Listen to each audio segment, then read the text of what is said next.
Good evening, and welcome to tonight's episode of Arcane Adventures. As always, before we jump into tonight's session, we do have a few episode announcements to get through. The first being your weekly reminder that we have quiz questions available every Tuesday and Friday, available under the post section of our YouTube channel, which is at Arcane_Adventures. And you can test your knowledge against the lore of Arcane Adventures and the world of Alethea, and see how much you really know about the stories that transpire in the world we play in. We also have shorts releasing every Tuesday and Friday that highlight the most iconic moments of our session episodes for your laughs and enjoyment on the internet. So you can go check those out as well, releasing every week. And they're also available on our social media platforms, including Instagram and TikTok, with some other fun little things that you'll find on those platforms as well. So give them a check out. The links are down in the bottom of this video description. But that is all of the announcements for this evening. So let's go ahead and jump into tonight's episode of Arcane Adventures.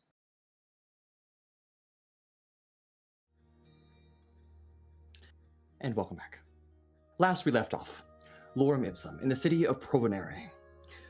Most of the group had departed to visit the historic city hall in the old ward of the city of Provenere, while Paloma, not attending the meeting with the said allies, decided to drop off a barrel of very expensive alcohol, as she worded it, actually just a barrel of pickled severed heads that Pura had packaged nicely to send to Azazul. But while there, she also learned that Pilot Kiev had returned from her voyage to Unipol Port and invited Pilot Kiev to come visit the coastal chateau.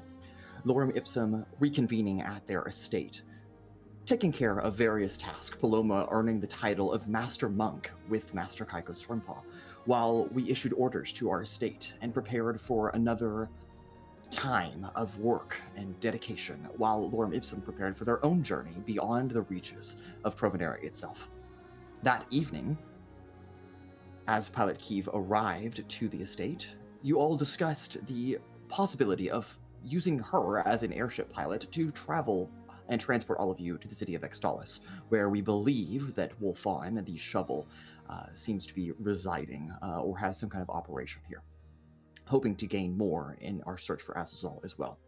Now, interrupting that conversation before dinner, did an unexpected teleportation circle bring back an individual we did not expect to see so soon, that being former officer Mox Flynn, who had found himself still in the deserts surrounding Pajakeen and had been out there for quite several months trying to work up some wages to afford himself in a very expensive flight back to Provenere, half a world away.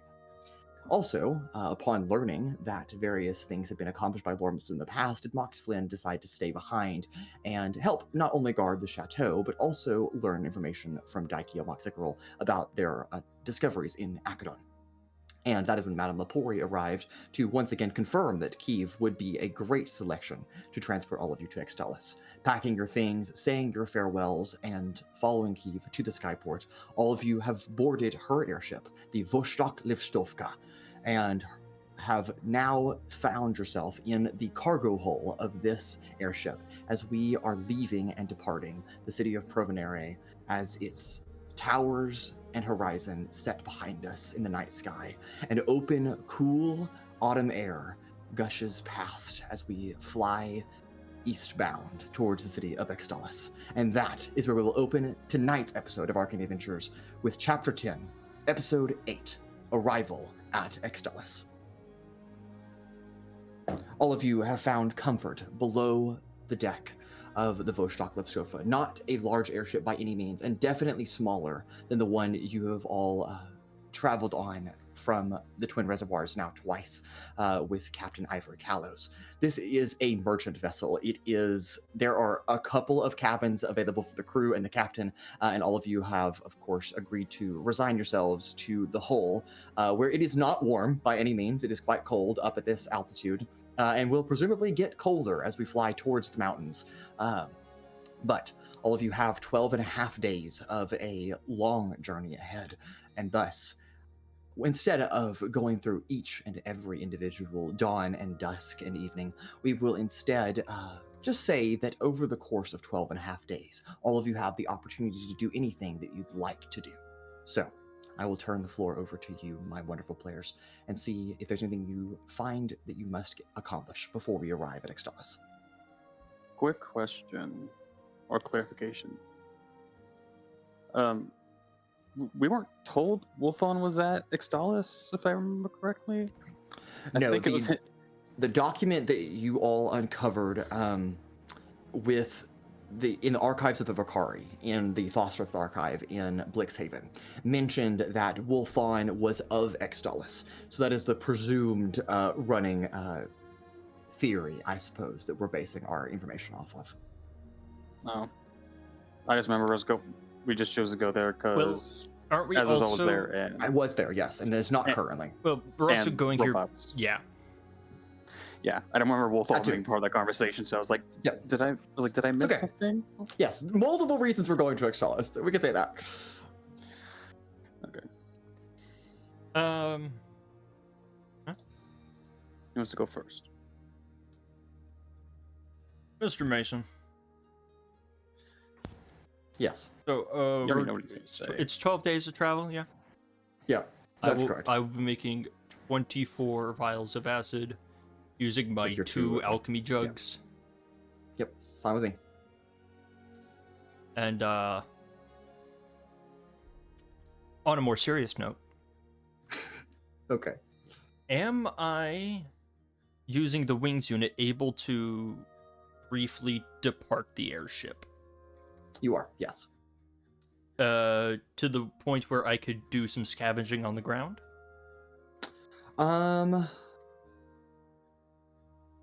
Give me a general Tinker's Tools check, if you wouldn't mind. General Tinker's Tools check. Oh. Also, does the alchemy jug just limit it to a vial of acid a day per use, or You is it produce like it takes one thing per day. One substance a day. Okay, I was wondering if it was like a certain amount of time. I'm like, you telling me it takes a whole day to make a single little vial? The fuck? It's just one use per long rest.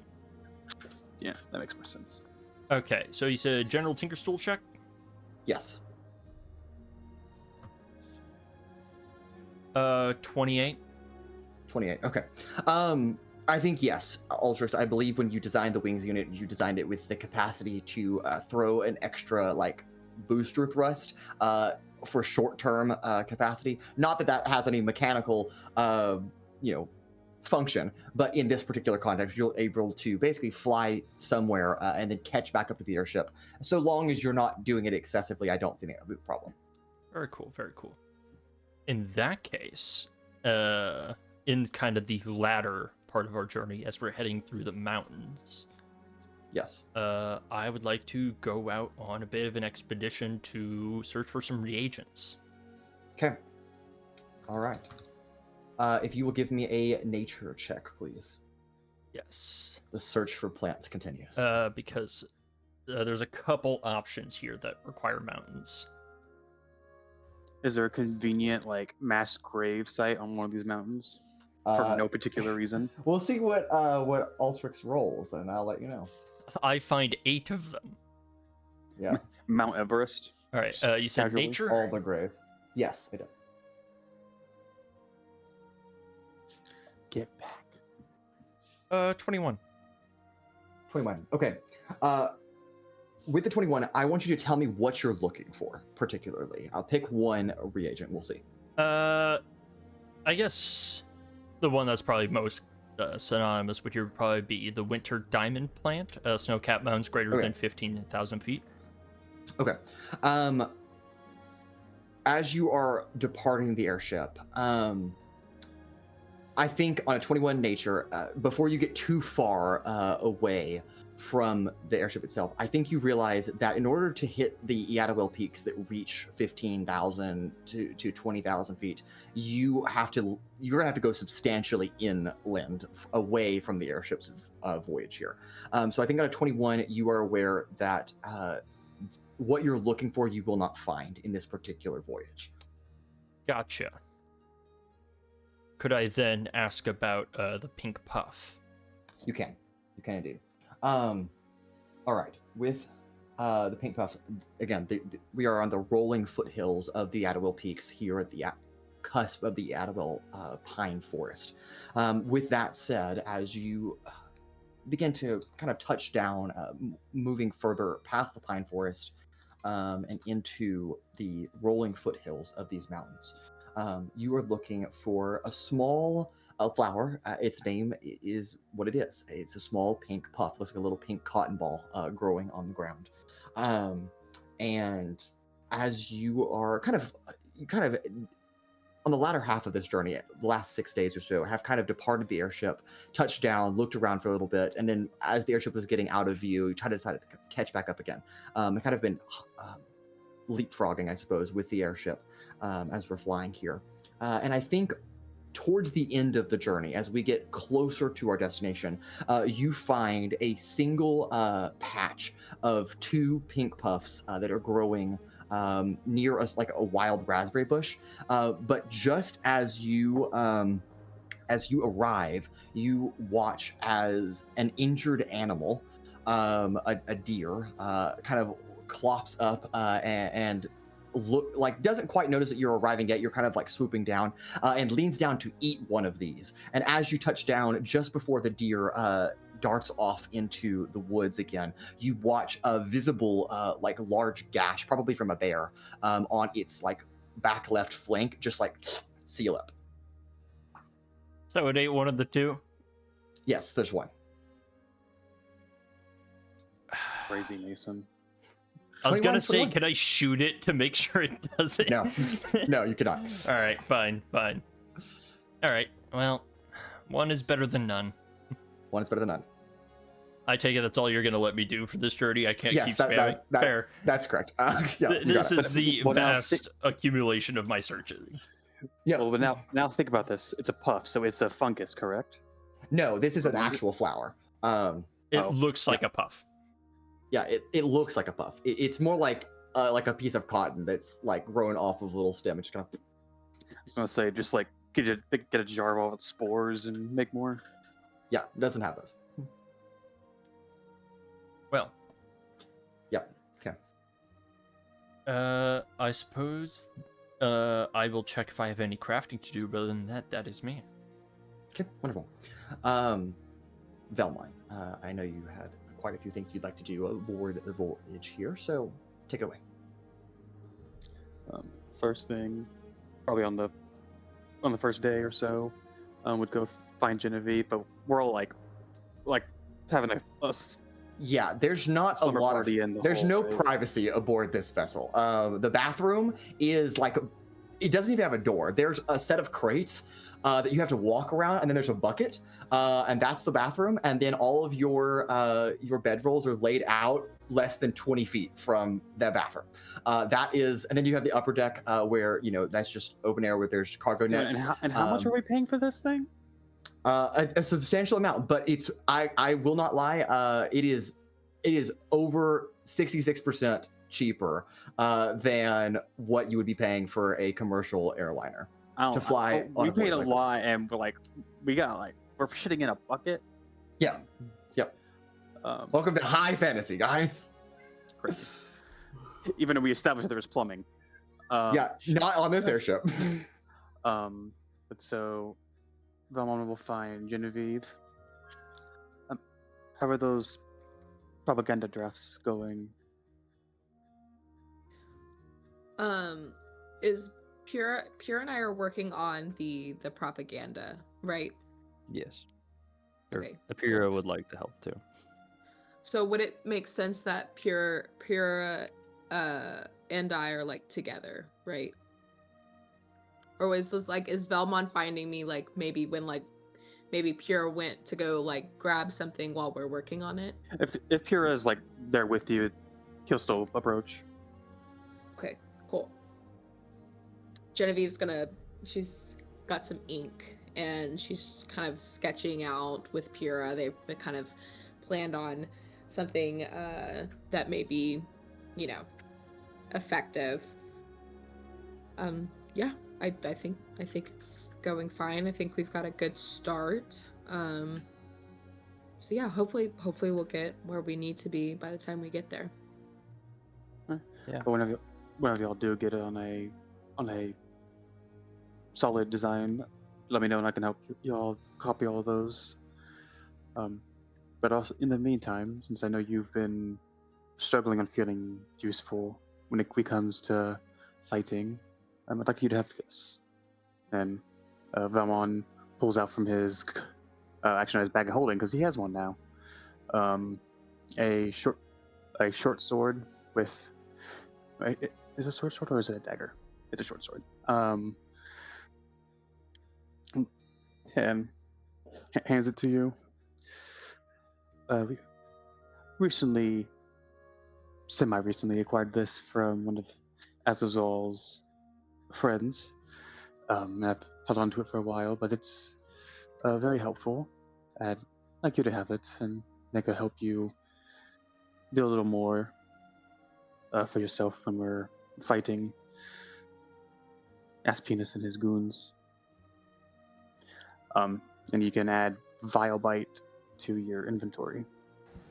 If you want to drop it in party inventory, Vellmon, Genevieve should No. just snag it. Okay. No, Alright. Party equipment. Or See should we? it. Altrix fucking steals it. Did it go? Yoink. It's still in my inventory. What the fuck? Oh, because I have it Actually, equipped. There we go. Paloma would steal it. Yeah, probably so. Yep. Everyone blinks, and then Paloma just has it. Yeah, she's like, this is fine now in the filing cabinet of holding. While where does the blade of a mass murderous terrorist go? I honestly I couldn't tell you. Only Paloma knows. Genevieve and Pura. I would like the two of you, or one of you, it's up to you, to describe this propaganda. What exactly are you putting on this flyer? At least for Pura, he's trying to like draw like a snake, and then he's gonna draw like a circle with a little red and then a little red line through it. That's gonna be his contribution. All right. Genevieve's on a very similar page as Pura. Genevieve has actually already drawn an option. It's kind of along those lines. He's kind of cut up. Could not see what that was. Very dead. Well, okay, I'm gonna describe it. It's a very dead Wanty. And then the top says compatriots and followers of the titanium blade, join or die. So that's her idea that she's going to present to Pura and see what Pura's how they can maybe converge their ideas. Okay, understood. With that, Pura, if you will give me a performance check or just a general dexterity check, I'll take either one. Genevieve, the same applies to you, but since you drew it out, you can have advantage to that roll. Okay. So are we gonna talk to the fact that Can I wait? Snakes Can I in general also now? give, since I have proficiency, can I Yes. help Pura? Yeah, Okay. you can give. Yeah, so Pura, you can also roll advantage. Okay. Cute. Are we It's going going to be the talk two about of that you, Pura- two of you making propaganda over the course of this journey. Are we going to talk about the fact that he just said a snake with like a cross on it? Yeah, it's like the Ghostbuster symbol, but Yeah, it's snake. But yeah, but it's like, so all snakes? So the poor little Yeah, all garden the snake that's just living its life trying to survive is just like, no. Fuck I mean, 'em. it's got like arms and all on it to kind of make it look like I us. understand. All right, Jared, what did you roll? That's an 18. An 18. Okay. All right, and then Genevieve, what about you? I rolled a 15. 15. Okay. All right. So an average of 16 and a half. Not bad. It is not perfect by any means, but it is above average, and it is decently compelling propaganda by any standard.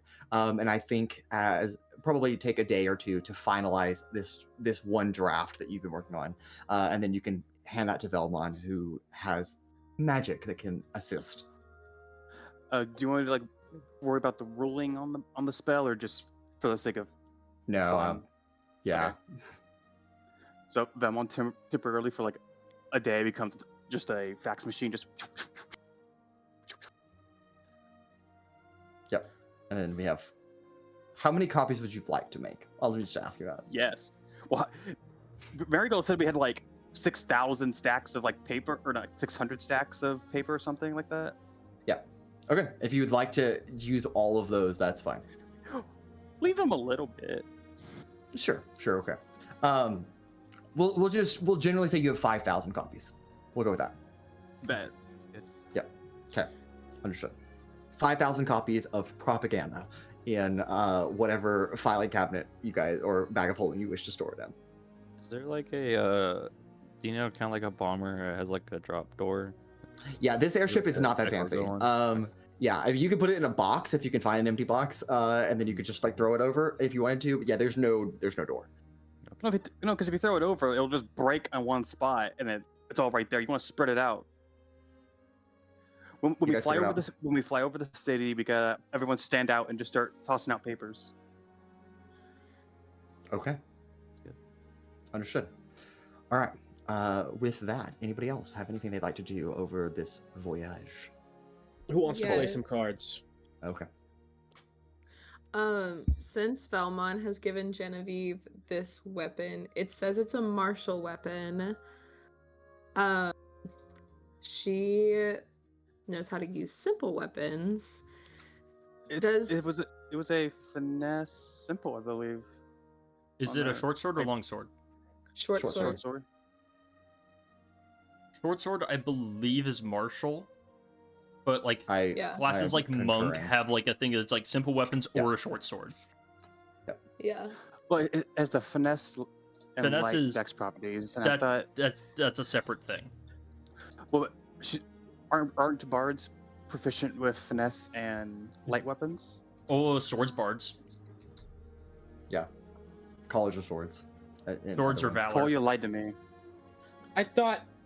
I don't know. I thought they were. Here's my what I'll bad. say. Here's what I'll say. Genevieve, you have plenty of time aboard this airship, and there Right. are. I'm sure Keeve's got like extra stuff that you could just beat the shit out of if you really wanted to. Yeah. If you are willing to spend time in training, you're gonna need to find perhaps someone or something to spar against. But you can if you'd like to do that. Yeah. So I was yeah. gonna ask.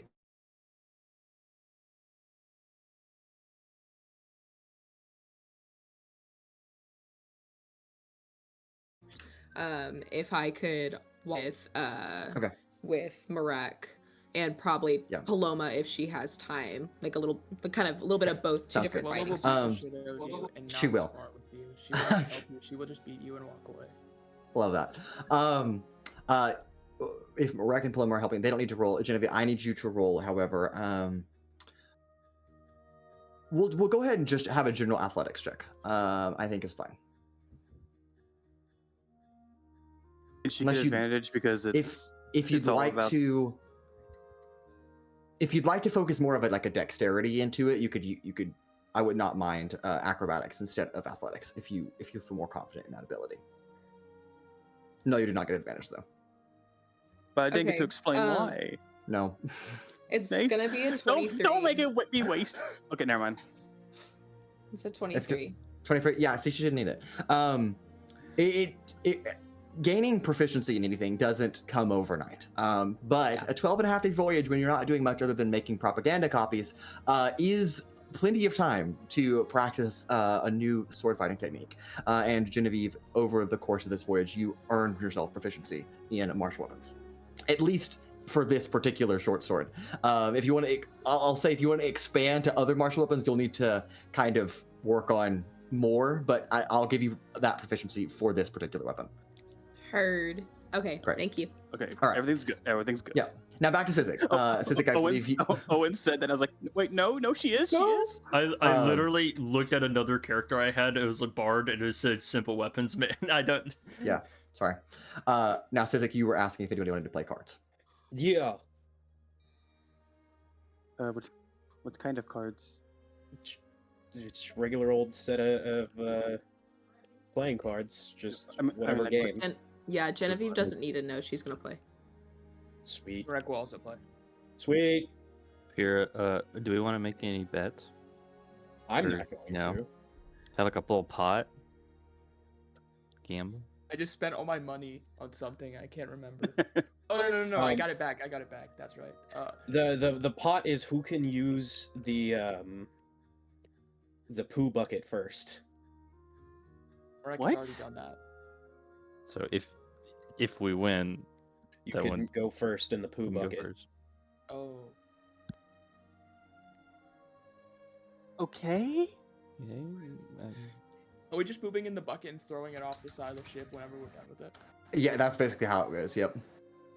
I Is feel there at bad least, for the like, a motherfucker little- that gets hit with a giant plop of poo. Well, thankfully, there's no major roadway along here or any settlement between. Hey man, when we started we travel unlucky far. enough to be walking down like a little back road and get a giant. Yeah, some poor man that's just like roughing out in the woods. He's like, yeah, for sure. Is there at least like a curtain or something? Is it just No, there's no curtain. nothing? Again, this is you get what you pay for. Yeah, this is rough. Mason, I Hard rolled a times. 19 for shit missile check. I'm sorry, what? I rolled a 19 for a shit. Oh, missile okay, check. understood. Someone Yeah, 100% got fucked. yeah, that deer that Altrix thought was wounded from a bear actually got hit by like a massive falling piece of shit, and it like gouged out a portion of its like hind flank. What the fuck was in that shit? Yeah, I don't know. You're the one who took the Razor shit. blades, don't you know? Yeah, razor blades. They put them in there All right, to get the Sizik. kids. Sizik, I believe you have Pura and Marek and Genevieve that are willing to play. Hell yeah. I will also play. Okay. Are we actually playing anything? Yeah, Sizik, would you like to play any particular game that you have in mind, or do you want me to roll something? Just choose one at random, buddy. Love that. Okay. Rancor's or Vellmon's gonna be playing Magic the Gathering again while everyone else is playing Wait, fucking in a way you Goldfish. called your own character Rancor. That's crazy. Yeah, I say it a lot. Still getting it's used to Vellmon. I think y'all can just play a general game of poker. Sweet. I don't think we have to narratively describe how poker goes. I think all of you can just play and say that you play, and we'll leave it at that. Cool. I do terrible. So on the last round, Mr. Mason. Okay. I want to try and tip the scales in my favor. Bro, Sounds good. not again. Okay. Genevieve becomes Azazel. No, they just switch places, so Genevieve is suddenly in his headquarters, like, huh? Sizik, instead of having you roll, if you'll give me a fate point, we'll go that way. Yeah. Great. I will take that. I'll bank that for later. Whenever fate needs to be on or not on your side. And Sizik, as you are playing this this game of poker with your friends, you are acutely aware that the deck of cards has become magically enchanted as fate. You are kind of twisting fate ever so subtly.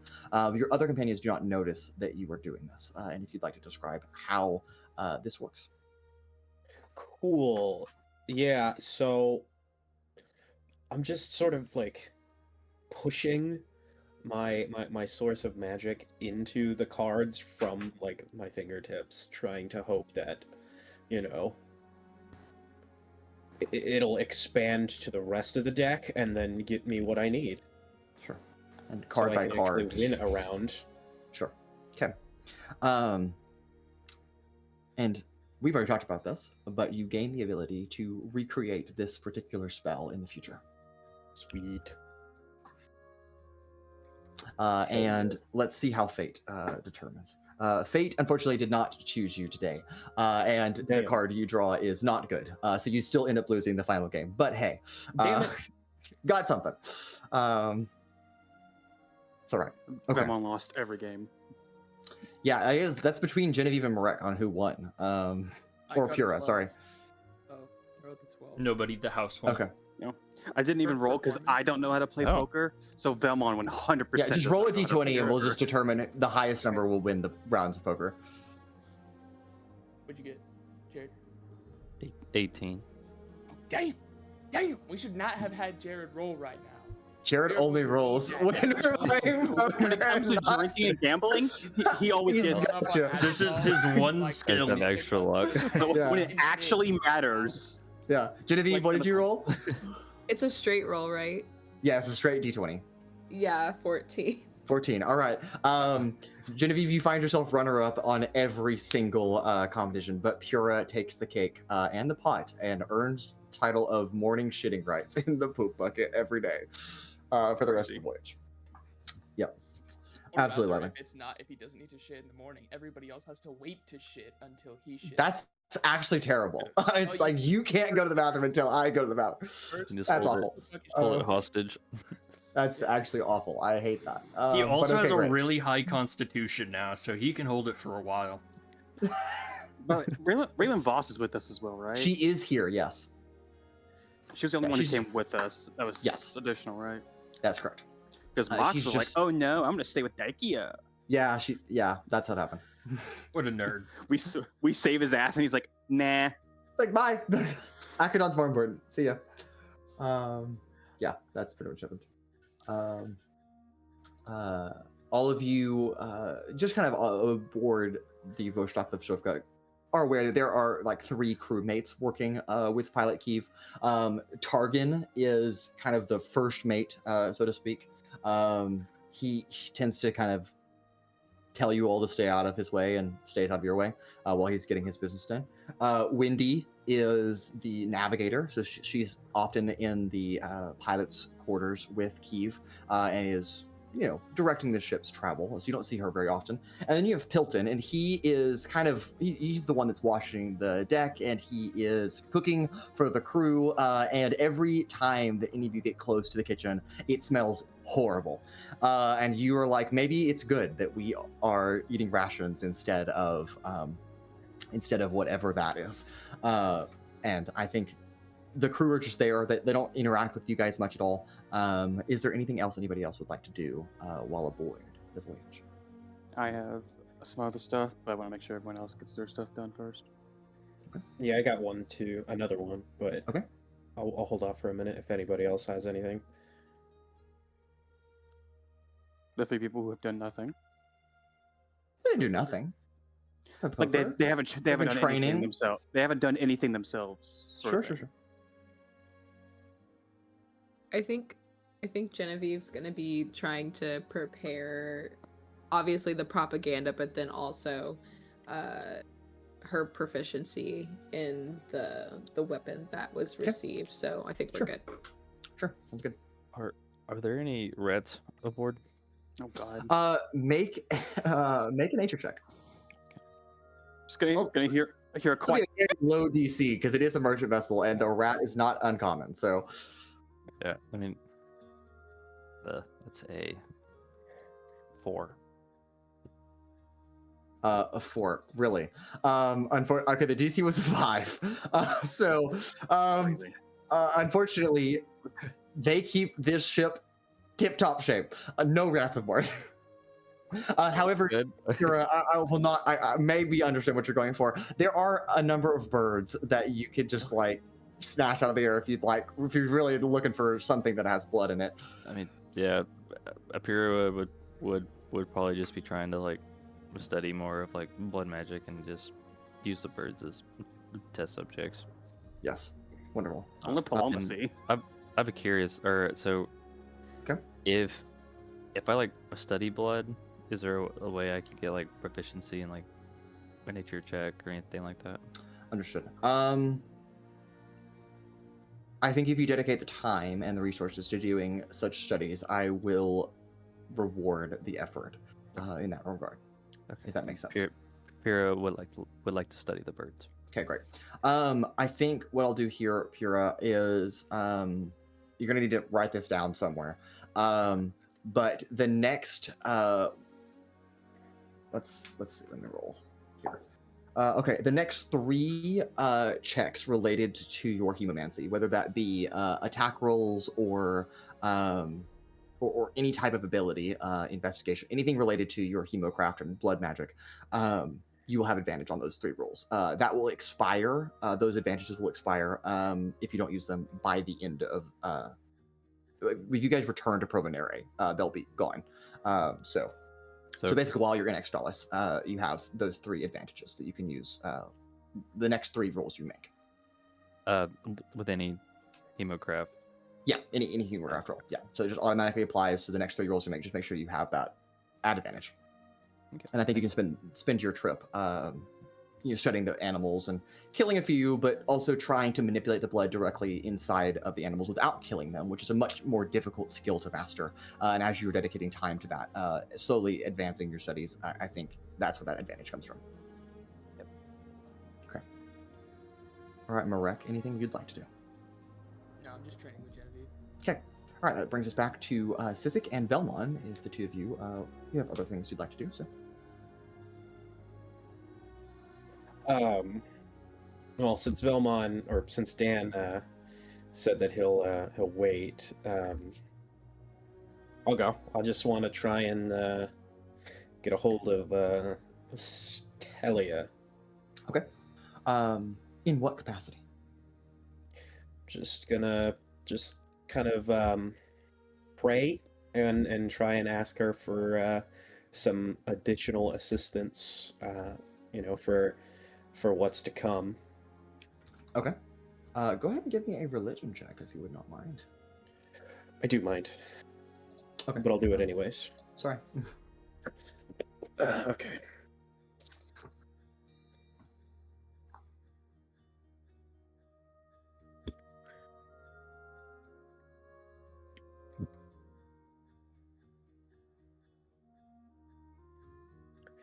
Oh my goodness.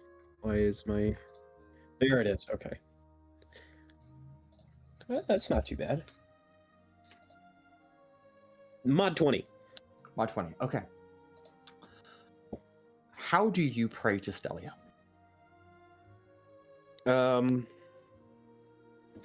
I sit in a nice quiet area of this airship, which is probably neither nice nor quiet.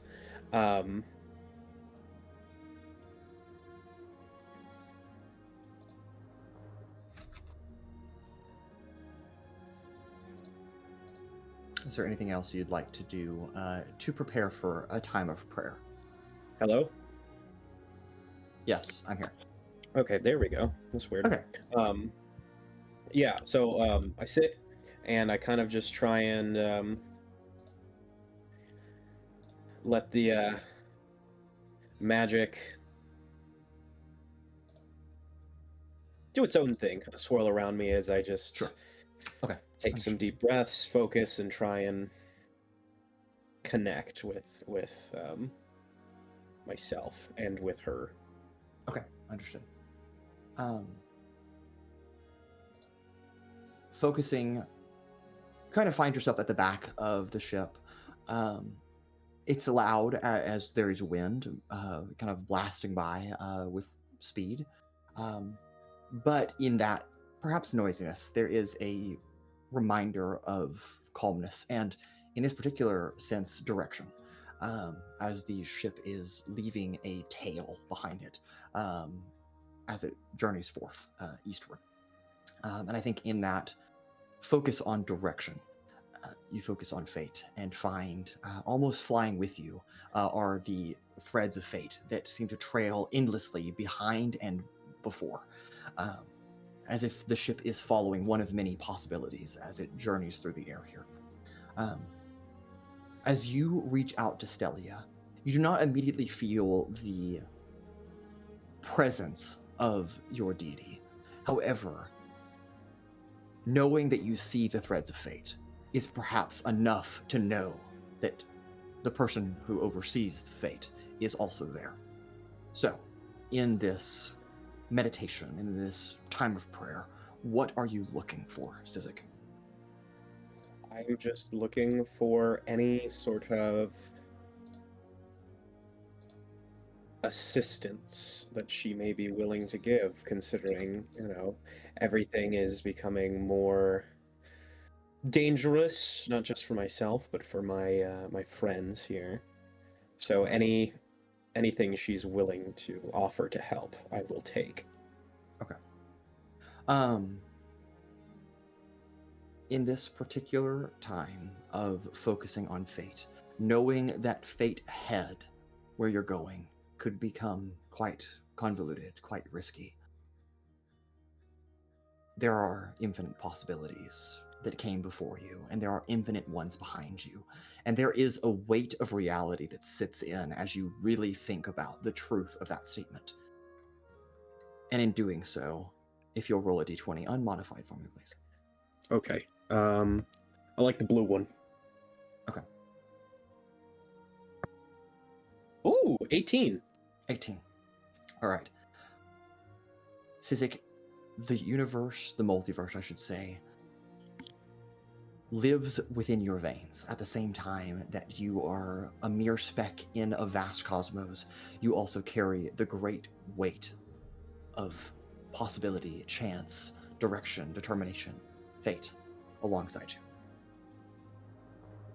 As you feel the threads of fate bend around you, that 18 you can go ahead and mark down on your character sheet is a number you can use to substitute a roll that you or a companion might make for the rest of your voyage. I'm extending the wording on this particular spell, but this will expire when you arrive at Extolis. So if there's any of your companions that you would like to, or yourself, make a roll and substitute their roll with that 18, you may do that before you arrive at Extolis, as you also feel Stelia not physically present, but almost as if she's metaphysically guiding your body language in utilizing this particular ability in the future. And you can also keep that spell as well.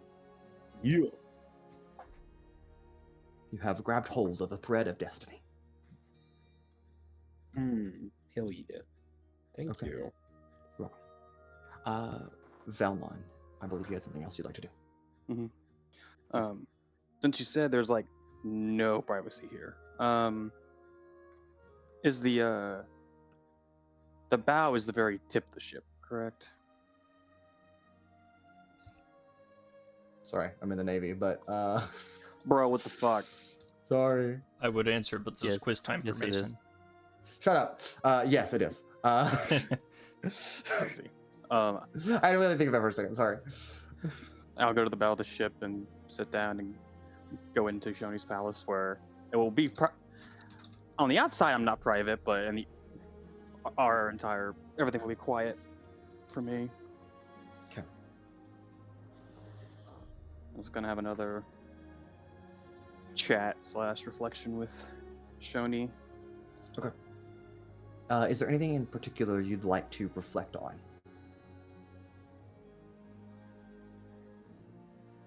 Kind of following off of our last conversation, fear of if I'm going to go back down that road, if I get into contact with any of those people, that being Wolfan or Azuzal, the fear of knowing we're going into a very dangerous, uncharted city, any one of us can die.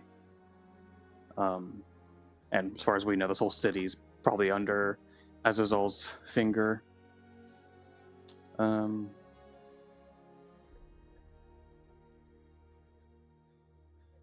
There's something else I had, and I completely forgot it.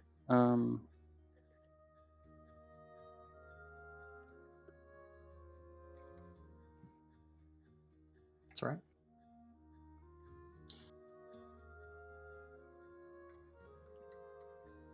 As you meditate on that conversation, you and Ozen, Shoni, I should say, sorry, inside the blade, Ozen, the prison that keeps him here, you focus on those topics of conversation. You don't need to have a conversation with me. We don't have to play that out, but it occurs as it has before. Shoni, being alive for millennia on end, provides one certain degrees of wisdom, we might say. And I think Shoni is able to comfort you as you and your companions are preparing to brace the unknown, and realize how little you do know as you step forth into a new city. But at least you are not walking alone. Not only do you have Shoni, but you also have your friends. And I think as you meditate on that for the time of this voyage, you can take a reflection point in that regard. But before I'd leave Shoni, I would want to ask him, if I start using the stick Paloma got me as not the replacement to you, but a more natural way of navigating around, would you be upset about that? No, I understand. Do I sense a tear coming on? No, not at all. Dear Mason. All right. That'll be it. Okay, wonderful. And then, All right. Also, and okay. sorry. Okay. I was hoping for one of the last things I wanted to do that Anna would be here. That's why I was wanting to stall. But That's okay. We can I come guess back to you not. because you're not the only person that secretly messaged me and said I have stuff to do. Genevieve, we come back to you. He literally said, "Hey, anyone else?" Genevieve, it's okay. She messaged me after you said that. She said I changed my mind. I have the thing. Genevieve, go ahead. You have the floor. What would you like to do? So she hasn't spoken with Cortuxic, and I don't know if she really plans on like trying to speak with Cortuxic when she intends on meditating. But she's open to it if it helps her kind of tap into some context for what I'm about to ask. But being in like this really close airship, some of the kind of conditions reminds her of her time with the organization, Azazal's organization. And so, that's got her in this kind of reflection, and the prophecy that Sizik had, a while back is still just kind of on her mind, especially in this moment. So she's going to want to meditate on that to try to just kind of make sense of that phrasing and see if she can figure out any context that'll help the party while they're traveling. Okay. Sizik, since this was your prophecy, and again, like Michelle has just said, there is no prophecy on this airship. I think you find Genevieve, at some point during our flight, meditating on the very prophecy that came from your mouth. And I'll invite you into the scene if you'd like to be here. Sure. Yeah, go ahead.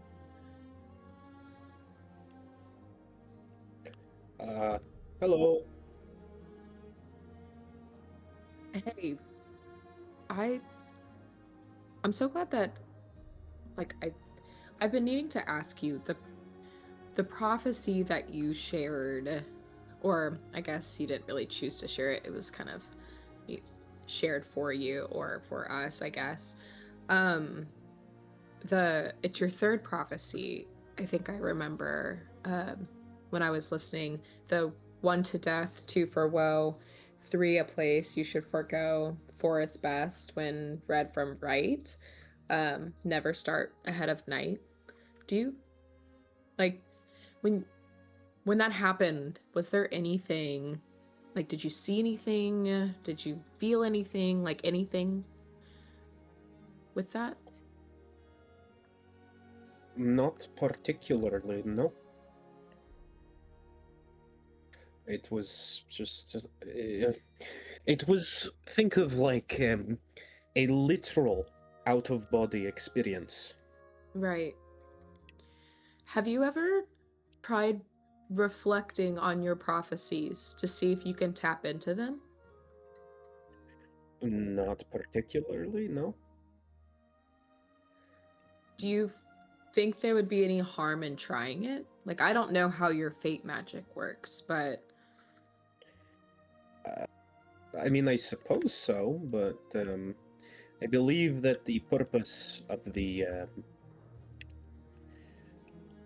these prophecies, the way that they are given to me, is that they are supposed to be vague so that we can figure it out for ourselves instead of it merely just being given to us.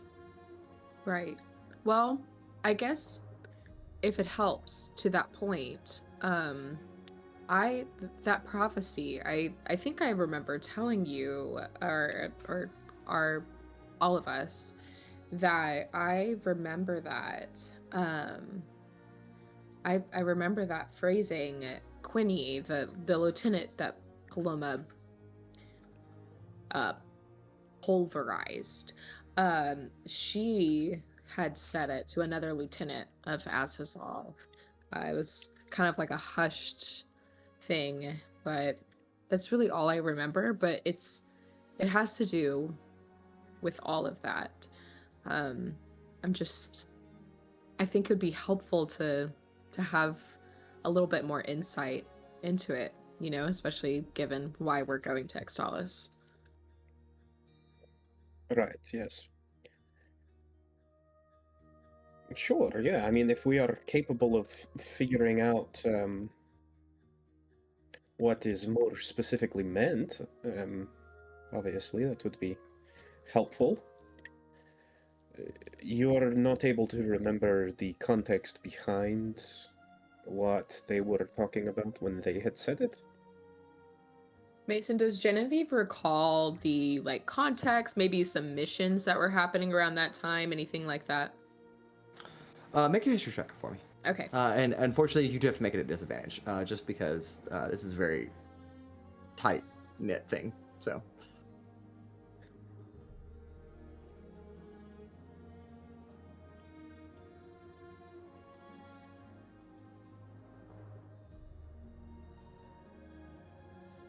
At disadvantage, it's a 16.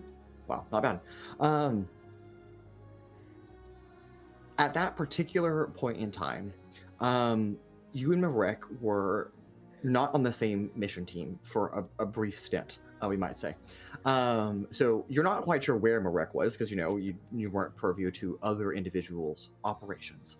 But Genevieve, at one particular time, when you were in Elatar Bay, you were overseeing a shipment that was designated to leave Elatar Bay and travel somewhere. You weren't quite sure where the vessel was headed. You just know that it was leaving Elatar Bay.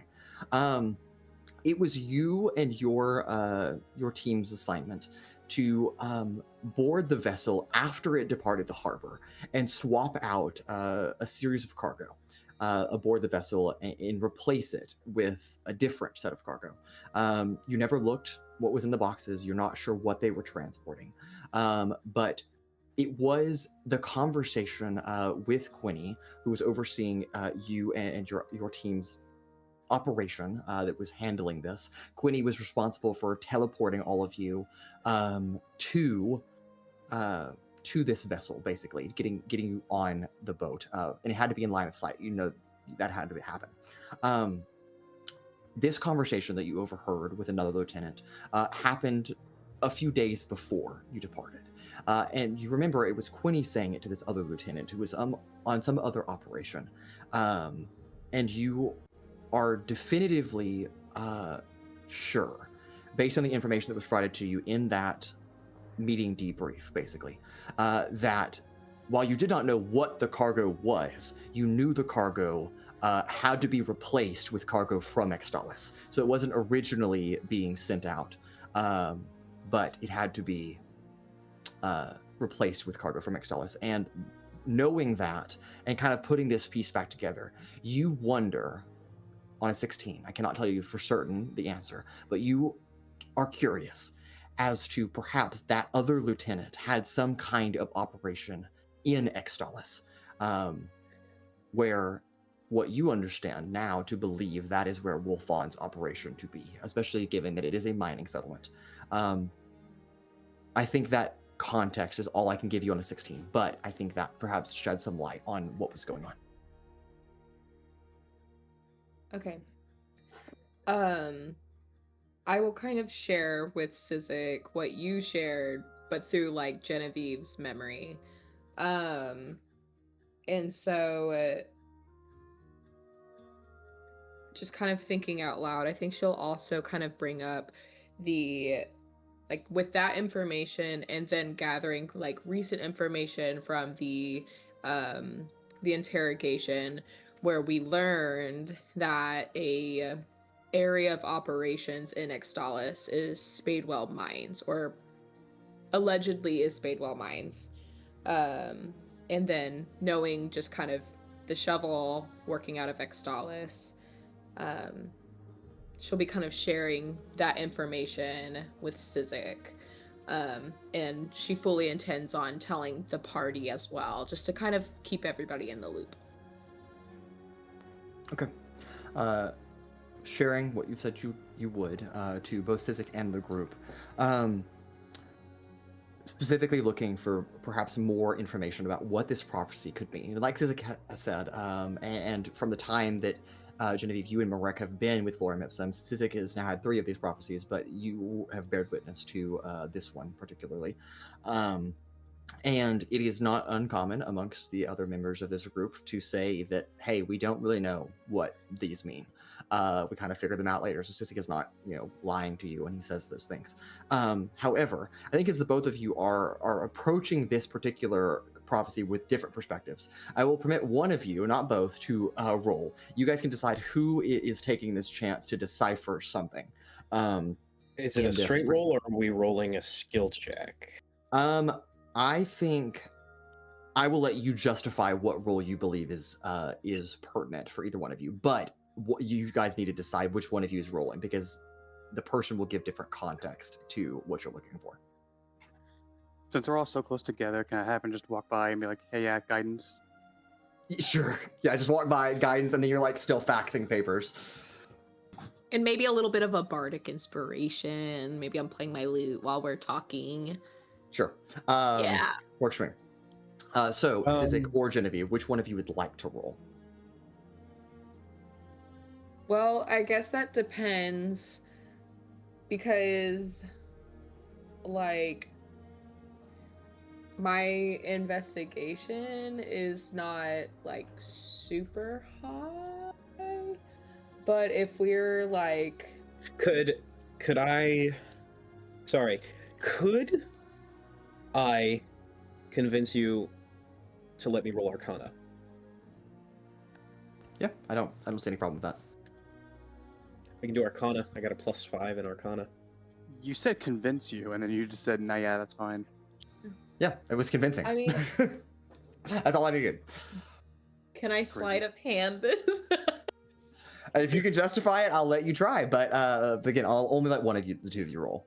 She's sleight of handing how well she plays the lute. Yeah, for how's that have anything to do with deciphering prophecy? Yeah. For How the good is prophecy, it? what if I try to, through Sizik, persuade fate to give us more? Well, I would just roll persuasion at that point. Could Sizik How much? roll a What is your history check? modifier? Yeah, again, Plus history would be 10? fine. He's also like a fate child, so I think he has a little bit of an advantage there. That's Okay. true. Didn't we encounter those boxes being switched out? No, you did not. It's not? Okay. Different city, but perhaps similar operations occurring in multiple places. All right. Well, I'm willing. What? Sizik can take the lead if you. I mean, we've got the guidance and bardic inspiration. What's your bardic die? Is it a D8 now? D8. D8. Ooh. Yeah, I mean, we can throw it to because the highest I can get is gonna be a +5. All of my +6s aren't gonna fit, and my +10 sure as hell ain't gonna work. Here's unless the I'm thing. Persuading my memory to work properly. Well, that, like, my highest thing is going to be persuasion. I have advantage and +12. Yeah. I want you guys, and I know you guys are already aware of this on your character sheets, but as individuals, as characters, I want you to understand that whoever's rolling is approaching it with differing perspectives. Sizik is approaching it from more of a fate background. It's like, okay, what else can I get from fate that would help me determine something more specific? Versus Genevieve, you are coming from more of an operational, logistical background. Like, what would make sense? And so you're like actually analyzing the words themselves, versus Sizik is trying to pull on fate to get something extra out of it. So with that in mind, that's why I'm asking one of you to roll separately, because you're approaching it, your answers are going to be different. Right. I would prefer to roll just because I think the operations aspect would be most helpful to us. But I want to make sure that I'm not, like, if everyone's cool with that, I'm cool with that. I vote for whoever has the highest score to it. Because I'm giving you a +4, or a +D4 with guidance. And then I have a D8 that's being added to whatever. So that's 12 possible. Could or 2. so okay. I'm gonna try to persuade you, Mason. Okay. That's a dangerous To game. let It is a me dangerous game. use deception Okay. I'm listening to your argument. because in the context of the group that is the operations manager of this, they use deception very heavily in their tactics to get away with a lot of their operations. And so the same could be said for stealth or sleight of hand. So if I could apply the same to either sleight of hand or stealth, I'd be open to that too. But I feel like those would give some interesting context to if there's anything that we could get from this, because stealth, sleight of hand, and deception, I feel like come into play in their operation very much so. Understood. Okay. I don't do this very often. Here's what I'll say. This is going to be an inside check, but based on what you've said, I will let you use your deception modifier instead of your insight modifier to make that check. But you are actually inciting. I think what you're asking is to pick apart the wording itself to see if there is a lie found within the phrasing. Is that kind of what you're going for, or am I misunderstanding what you're asking? Not in the phrasing of, well, I guess so. Yeah. Okay, understood. Yes, so in that case, I will say this is an insight check, but with your deception modifier, and we'll go in that regard. Okay, and then on top of the extra things that... Actually, no. It's fine. Sizik still has his 18 he's holding on to. Cole, if I do not... can I just give her the 18? You can, but she doesn't get any modifiers on top of that. So it's just a default 18 slapped on the board. Yeah. Heard. Could I give myself a preemptive luck point to roll advantage plus everything? I don't see why not. Okay. However, this is a little bit of a stretch already. So I think I'm going to say no, just for the hell of saying no. Right. Sure. Save your luck point. You gotta say no at some point. I understand. Yeah, the line's got to be drawn. Right. I could like royally fuck this up still, so it's okay. Okay. Right. Okay. And a D8. That is not a D8. We do all this. She gets like a 30. Mason's still gonna be like, man, fate's weird. And fate tells you nothing. Okay. Holy fuck. Okay.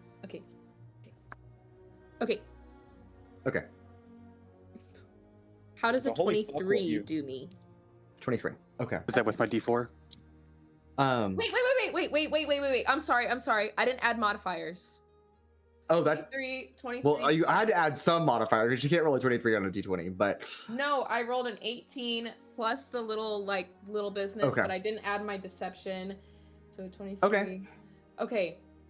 How does a 35 do me?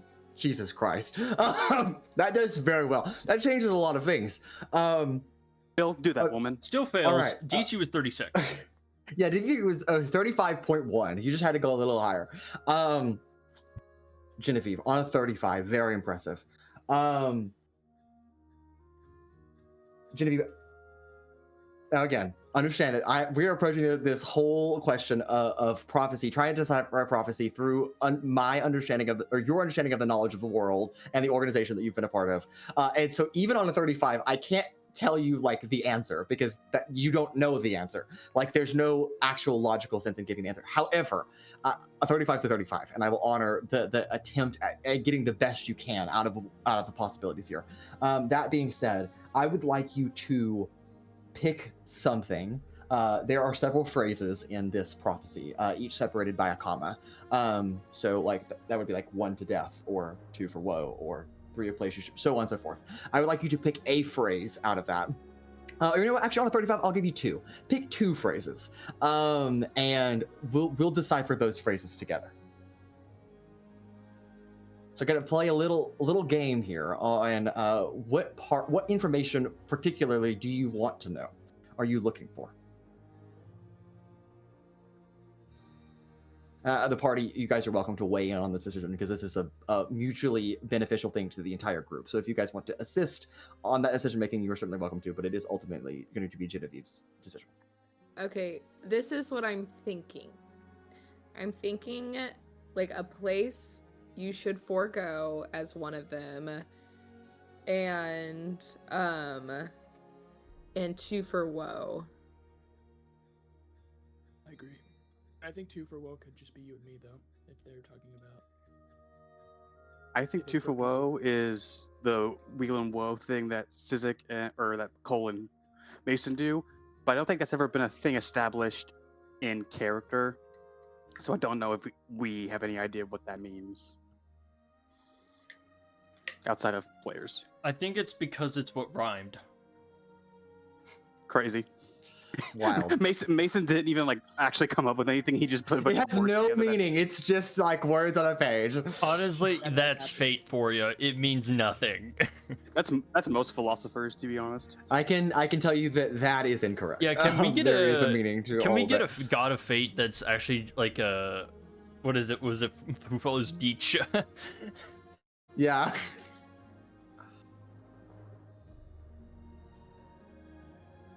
Anybody else have Okay. any other insights, input? I should say that they want to decipher a particular portion what of was this phrase. Wasn't the ending like something before or Yeah, never start never ahead of start night. ahead of night.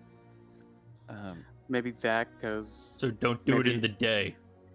Can you read it again? Yeah, so it's 1 to death, 2 for woe, 3 a place you should forego, 4 is best when read from right, never start ahead of night.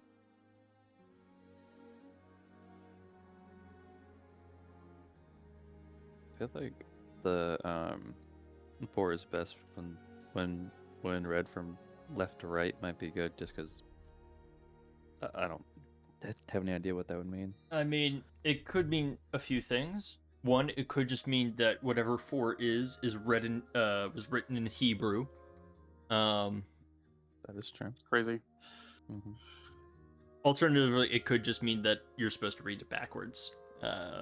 Whatever. Yeah, it I feel- is. 'Cause Now, I just go think cross-eyed. For if we Oh, stumble I upon may. something that doesn't make sense, we could always kind of When- use that. we were in. I'm trying to remember where we got this piece. We were However- in Provenere. It was Somewhere. not that long ago. But it was a few days ago. no, there was we've received bits and pieces regarding basically these artifacts that they're trying to recover, and they simply refer to them by numbers. Oh yes, that is fair. That is a totally different thing. Or I'm sorry, I shouldn't say that. I should say that piece of information. Yes, is separate. Well, Yes. here's what I'm Whether that's thinking. related to this or not is I cannot confirm. I'm or deny. thinking if perhaps basically each one of it's 1, 2, 3, 4. And I think as far as Aurora, we've only encountered 2 and 3 or something like that. At least all we've heard of. Or something. Mhm. So it could be this is almost like a code phrase for basically knowing what to look for.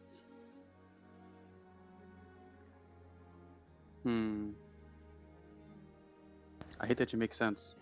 There are many possibilities with fate, I suppose. Genevieve, Bad. Genevieve, Altrix says What as he to- enters a room holding a bunch of flowers. yes, one flower. No, he Genevieve, if also you- found some other ones that looked pretty. Oh, okay, great. One very rare flower, and the others, yes, okay.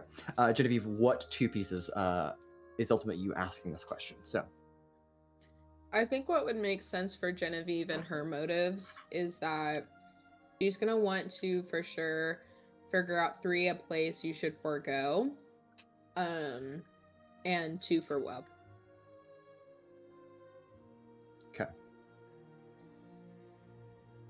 All right. Now, as part of this 35, because you are looking for a lie hidden within the meaning of these phrases, in order to determine if something is a lie, you must first understand what you believe is the truth.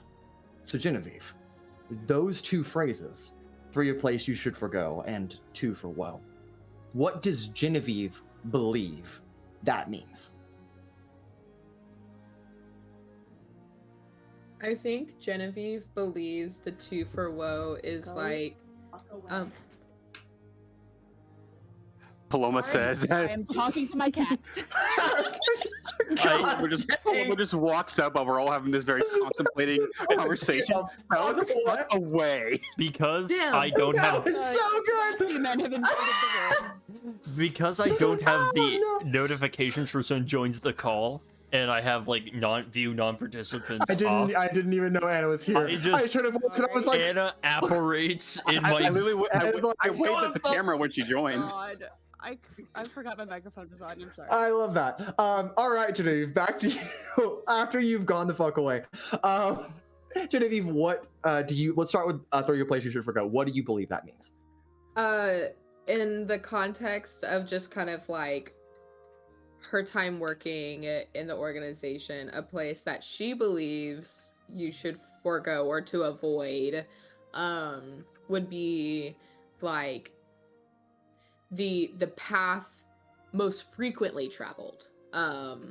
So that's like something that's like in the open. A lot of people know about this path. It's like kind of common knowledge of like a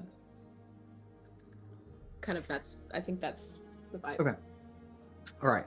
And what about 2 for woe? For 2 for woe, I think because this was said before her and Marek were stranded in the Frostbitten Wastes, and now that she knows about that there's Zareth and then there's Marek that were both a part of the organization, I think maybe she thinks that maybe there may be some kind of like Gloombound type of vibe going on there. Okay. All right. With a 35, Genevieve saying free a place you should forego. That being a path like you have described. As you really think about what that language particularly would be used in this organization, the people that you're looking for, at least an extension or branch of, you with a 35 looking inciting, picking apart the words, looking for lies, do not find a lie in what you understand to be true based on your experience and what you believe this particular phrase could possibly mean to you. So basically, in layman's terms, your belief is correct. A path that is well traveled, perhaps, is one that you should not take. Is, I think, what you can discern it to be. In terms of the second one, 2 for woe, as you rely on that same experience and think about Marek and Zareth as brothers, bound through some shared experience in this organization, but also something deeper lying in their blood, and you look at perhaps what the word woe means, you do find that there are lies in this particular context. Not that the phrase itself is a lie, but it would be a lie to say that that's what it means when compared to what you believe. So that being said, what you believe for the second one is not true, and it is not related to the 2 brothers, Zareth and Marek. And I think on a 35, I'll tell you it's not related to people at all, and we'll leave it at that. But a 35 will only get you so far, and that is the best you could. Well, other than a natural 20, I suppose that is the best you could possibly do. So good job. Okay, now aboard the airship, the Vostok Listovka, is there anything else anyone would like to do on our voyage here? I did take a look, and I would like to craft something. Okay, understood. Using More acid. some of the essences that I've, or rather the reagents. I like to combine, what was it, a pink puff? I should write it down. Pink puff, 1 rose gold, and a vampire rose into a arcane essence.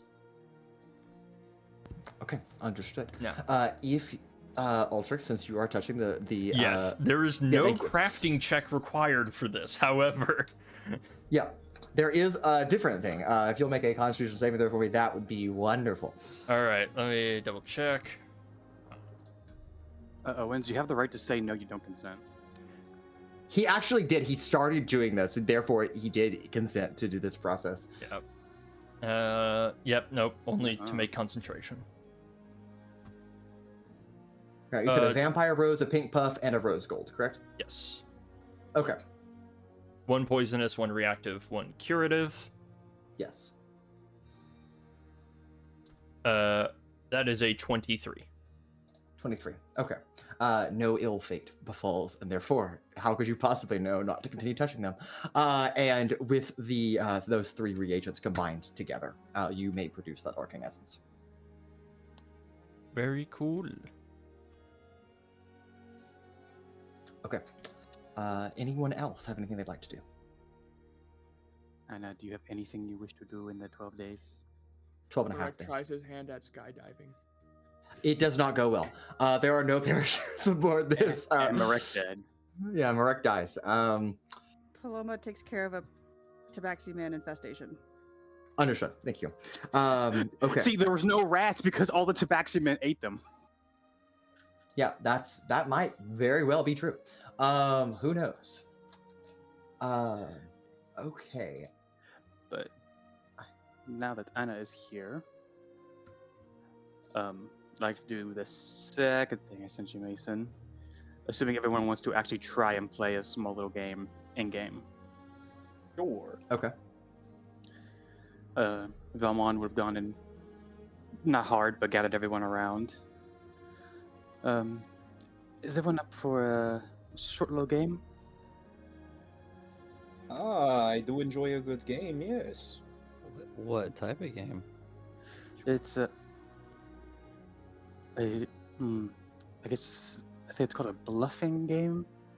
It's a game my father had taught me. Back when he used to take me to the tavern behind Mother's back. He called it Dragon's Ford.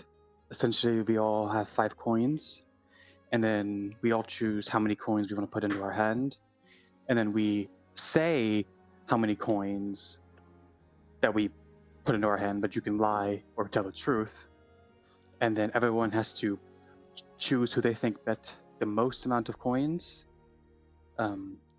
If you guess correctly, you get a coin. If you guess wrong, you lose one, and if you bet the highest amount of coins, you get a coin for equal to the amount of people who guessed wrong. And the first to 15 coins wins. Sounds like fun.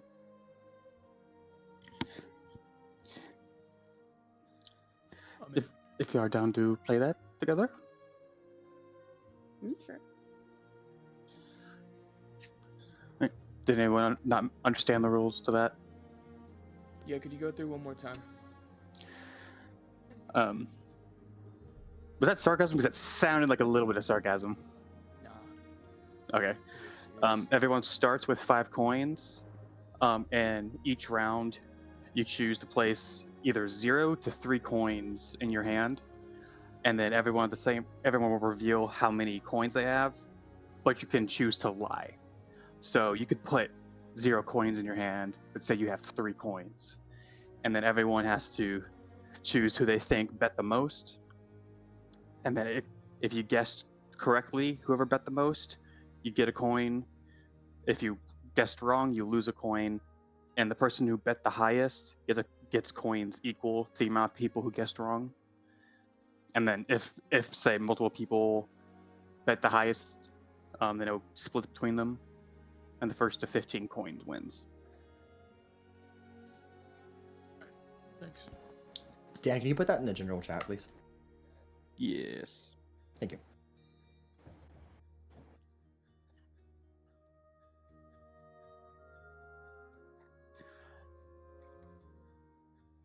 Vellmon would also offer Shoni to play, but does not understand how he would know how he would attempt to play he that. doesn't. But Ren and Voss will play. What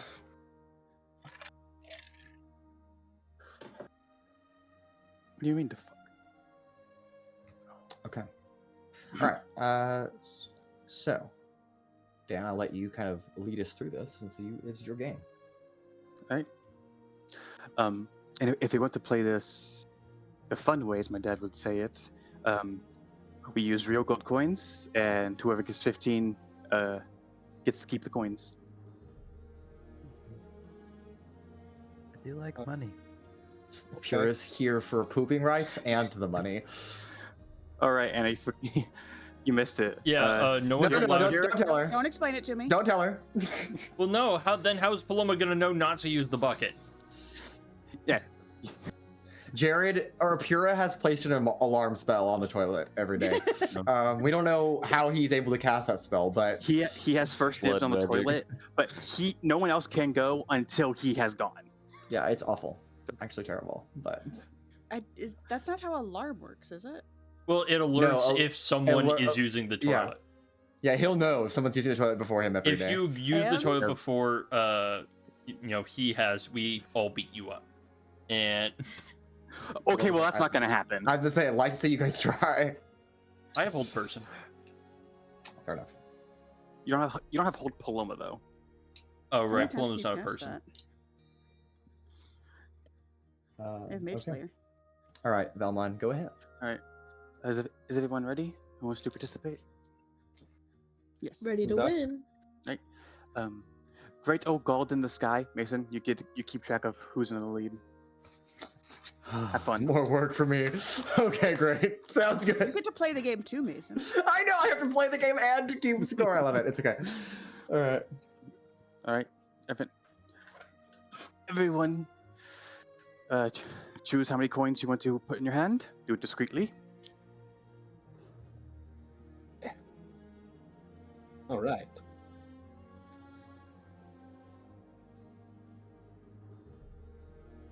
And then we all reveal simultaneously. I can't speak common. How are we Correct. supposed to reveal simultaneously Okay. on the voice chat? You just hold a finger up or a hand up, like 5, 4, 3, 2, or 1. Oh, I was or gonna 0. just use I'm my sorry. dice. I'm sorry. It's actually Just 0 hold a through 3. die. So. Yeah, I have a bunch of tiny Yeah, little that balls too. in my hand. Give me one. Vellmon is taking his pizza out of the oven that does not exist on the ship. Ah, shoot, I forgot my I owed dice. a pizza here. Gosh, God damn Anna. it. Hold on. Anna, you can just again 0, 1, 2, 3. Well, she's gonna need it anyways. I mean, sure, that's not wrong, but Every week goes to play D&D, and every week forgets her dice. No dice. So their dice. dice for this. I see what you did there. no nice. Should we like hold up fingers Yeah, for how I'm many just- we I'm actually just- do? Yeah, I'm And using then how dice. many we actually have? Does that make sense? no. So you only, my understanding, Dan, is that You only say how many you have. yeah, you only say how many you actually have, because you have No, a you number. say how many No, you want to you- say Yeah, you we all have. lie. That's what I Or meant. tell I'm the sorry, truth. I said it backwards. Yes. You say what you want everyone else to believe that you have. Yes, and then we all point to who we believe basically is betting the most. Can we and point to lying. ourselves? I suppose. I did not think about that. See, I told myself at the end of last session to make a game to play, and then I just completely decided not to until like an hour before session. You know what, Dan? Fine, I'll take that. Let's say no. You are not allowed to point at What? yourself. I mean, yeah, because then you could just be like, I'm betting. Yeah, you just like spam every yourself. time. Yeah, exactly. So let's say you can't. All right, I'm good. If you guys are ready, I have my fingers ready. Good. Right? Good. Everyone reveal? Wait, shouldn't we lie first? No, Yeah. no, this is the lie. This is your Or the lie. truth. Yeah, this is a or lie. the truth. Or the truth. The lie or the truth, whichever it is. Yeah, I mean, you don't know what it is, so. All right, now, everybody, who believes, I guess we'll do show of hands, because that'll be easier, and you can only vote once, keep that in mind. Who believes that Paloma guessed the most? Or put in the most, sorry. Nobody? Okay, what about Sizik? Wow, all right. Vellmon? Okay, I got 1 for Vellmon. All right, Pura? All right, 4. 4 for Pura. All right, I am Raylan Vost and also DM. Who guesses Raylan Vost? Okay, great. Love to feel loved. Who guesses Genevieve? Okay. Who guesses Altrix? I guess Altrix. All right. And last one is Marek. I'll go. I haven't Marek. voted because I'm forgetting to vote, so I have to vote too. It's hard, guys. I promise you. Okay. That being said, I've got 1 for Vellmon, 4 for Pura, 1 for Altrix, and 2 for Marek. Who actually bet the highest amount? I actually bet 1. 3. I I bet 1. I also bet 3. All right. So you. 3. All right. Okay. So now the points get split based on how many wrong answers there were, correct? So if you guessed correctly, you gain a coin. If you guessed wrong, you lose 1. The highest better gains coins equal to the people who guessed wrong. So I guessed right. I think. Who had Anna- who had 3 coins? Let's just do that. Pure had 3. Okay. I got it right. Altrix had 3 and Raylan Voss had 3. Is that everybody that had 3? I think. Okay. In that case, everyone is okay. Pura had 4, so all of you that guessed Pura, you get 1 extra point. Altrix, you only had 1, so whoever guessed Altrix gets 1 extra point, which is Jared. And then none of you guessed Raylan Voss, so she gets all of your votes. I believe that's how that works, because you were all incorrect. No. And then No, because we. She'd get 1 coin for each of us that got it wrong, and none of us guessed her. So yeah, Well, I So guess should we get- I But we got it weren't wrong. Technically wrong by not guessing her. We just guessed that somebody else who also tied for the same you're amount. right, because you can't guess multiple people, Yeah. can you? yeah. No, you can't. Now, I chose So I Will, which I was think that- objectively wrong. So that's 1 point for Alan Voss because I missed had everybody, 0 coins. Yeah. and then I lose 1 for guessing Will. Yes, that would be Yes. correct. Can you tell I made this like less than 3 hours ago? Yes. Yes. I tell yeah. you what, I had assumed it was 2. There you go. Since there's some clear Yeah, issues in the rolling, Yeah. should we just say it happens? yeah. We can say the game happens, and I think all of you end up somehow with less money than how the game started, which is how that is. And then Paloma, you have all the gold. Your Where'd she say dad's a that? con artist. I don't which even is not think that much Paloma gold. won the games. I think Paloma just kept swiping coins. Yeah, she was just like When no tick, one was tick. looking? Yeah, Yeah. exactly. So Paloma, all of you can subtract 5 gold from your inventory. Let's just do that. Paloma, you add 40 gold to your inventory. Yeah, Or I guess cool. 5 from you, and then 35 from everybody else. See, at the start of the game, Paloma It's just okay. took Vellmon's entire coin board. Yeah, bag. it was like Didn't even ding, notice. ding, ding, ding. Great, love it. Okay, Good game, Well, everyone. good game. Tweaks to be made, and no stealing maybe should be implemented in the rules, and everyone keeps a special eye on Paloma. But with that said, You think, is you think there? that's good? If the law doesn't deter Paloma, you think rules are going to deter her? Correct, exactly. Paloma's a criminal. and They're not a cheater. Anna, I sent you. That's fair. Anna, I sent you a message. If you will look at that, please. Okay. And then, is there anything else anyone would like to do aboard the vessel here? My last thing was on when we're getting off. So Yeah. I'll say that for a minute. I'm making Anna use her dice. Okay, hold on. I have to write down that number before I forget. I have it saved. Don't worry. Okay. And then I am proficient in aircraft now. So Okay. at some point I would like to go fly the ship. Okay. Great. We don't have to play that out. No, it's okay. You spend some quality time with Kiev, who doesn't seem to mind that she just kind of lets you have control over the ship, and because you're proficient, I'll say it just goes generally well. Not particularly, not like anything extra, but good. Okay. Yep. Okay, great. And then the last one is a 16. 16. Wonderful. Okay. What is that for?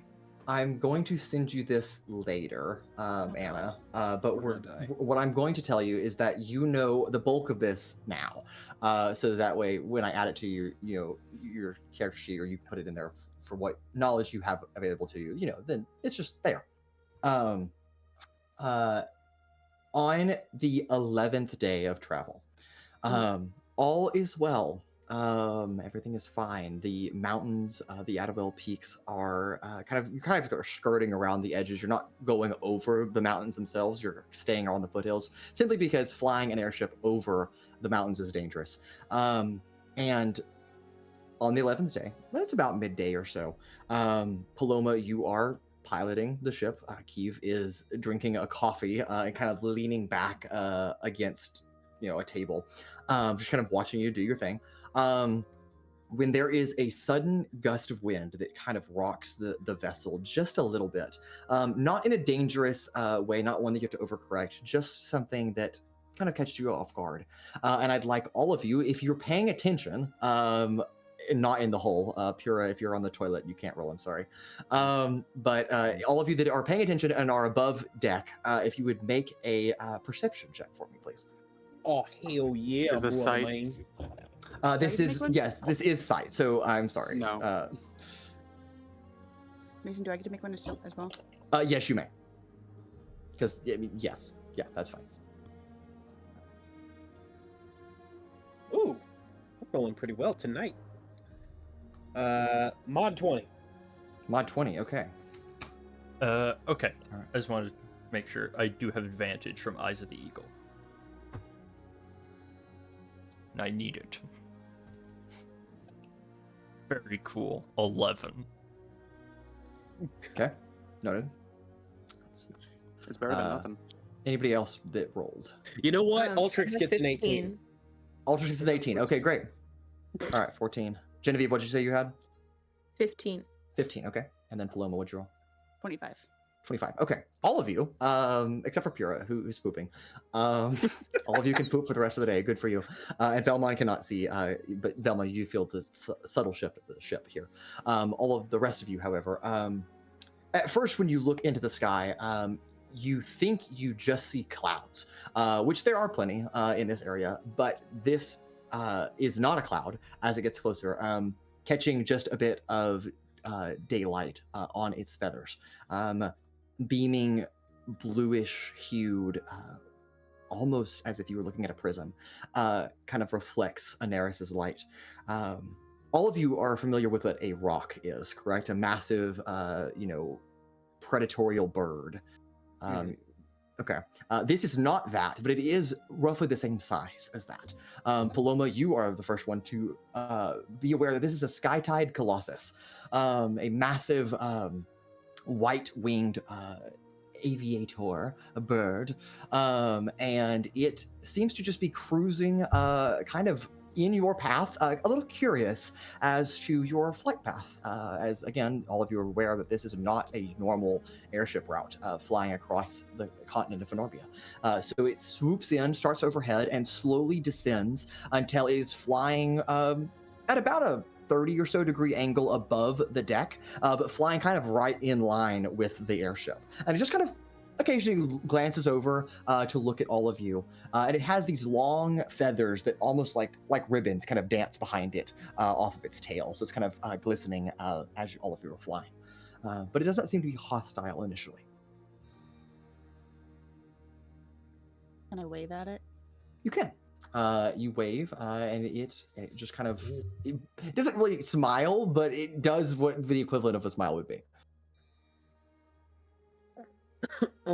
Why do I keep hearing the very loud and oppressive sounds of wing beats? It is large bird. Paloma finally learned how to fly. Dear God, help us. Can I toss some food to it? You can. What would you like to provide? No, because that's Some going to associate airships with food. Meat. Meat. Okay, what kind of meat? Pork. Pork. Okay, you toss some pork. I don't know where you're getting that from, but you toss some pork off a pig, one pig aboard the airship. You just throw the whole thing. Just a whole pig. Just wow. This bird doesn't. It just kind of like looks at the pig fall to its death and does not consume the pig. Oh, Splatter on the pine trees below. I thought that large bird-like animal. Just Paloma's giant ancestor look friendly? Well, it is not It attacking looks us. curious, but Does anyone have speak with animals? No. Mason, yeah.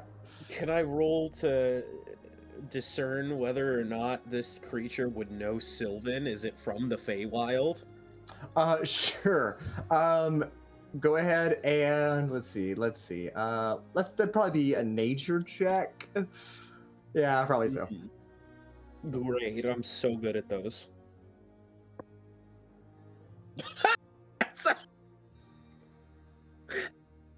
That's a natural 20, dude. Natural 20.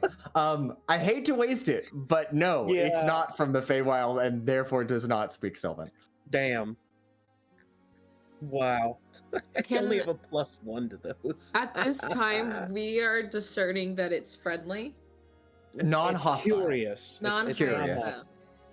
It's equivalent to a neutral mob in Minecraft.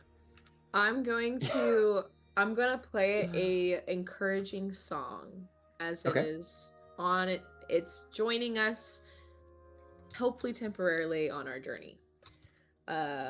Which that is heroic inspiration to up to 4 allies that hear the song. Great. So I will also, whoever the 3 people that are also in the proximity of Genevieve can get heroic inspiration. Anybody think not everybody's have up here. heroic?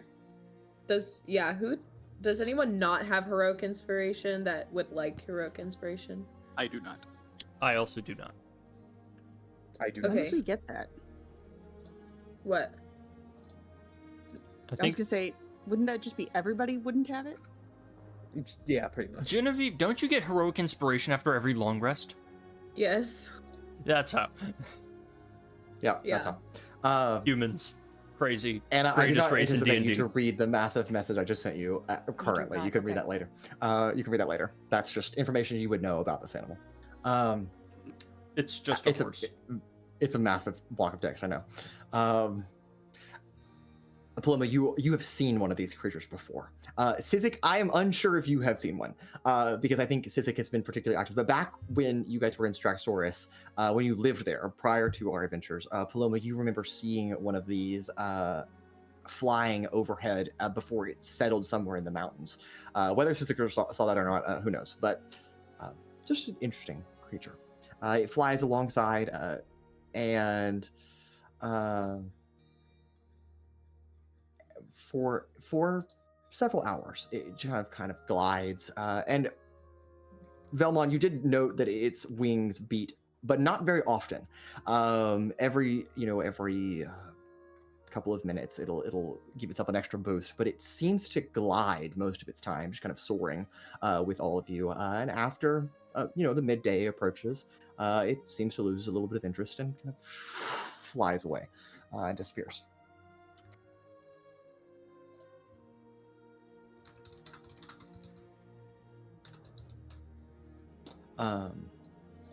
Okay.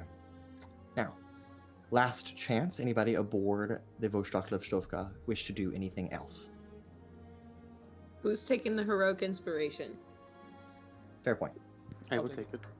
Oh, you can, Vellmon. We said four people. Three Four people. people within range. Yeah, Is it 4 or 3? Yeah. it's 4. It's 3 now because you gave one to the bird, correct? Yes. Okay. Okay. I'll take one. Bird. The bird is inspired. Bird is inspired.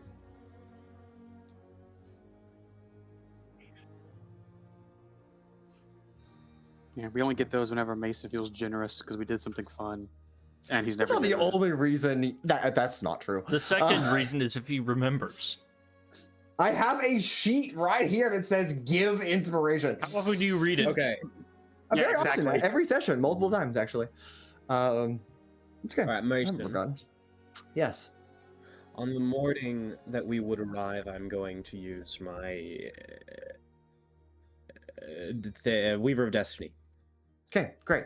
On the morning that we will arrive, well, I suppose we'll get there after our break. We'll see you in just a moment. Don't go anywhere. We'll take our break right here, and we will arrive in Extolis, as this episode is named. Of course, that's what we're going to do.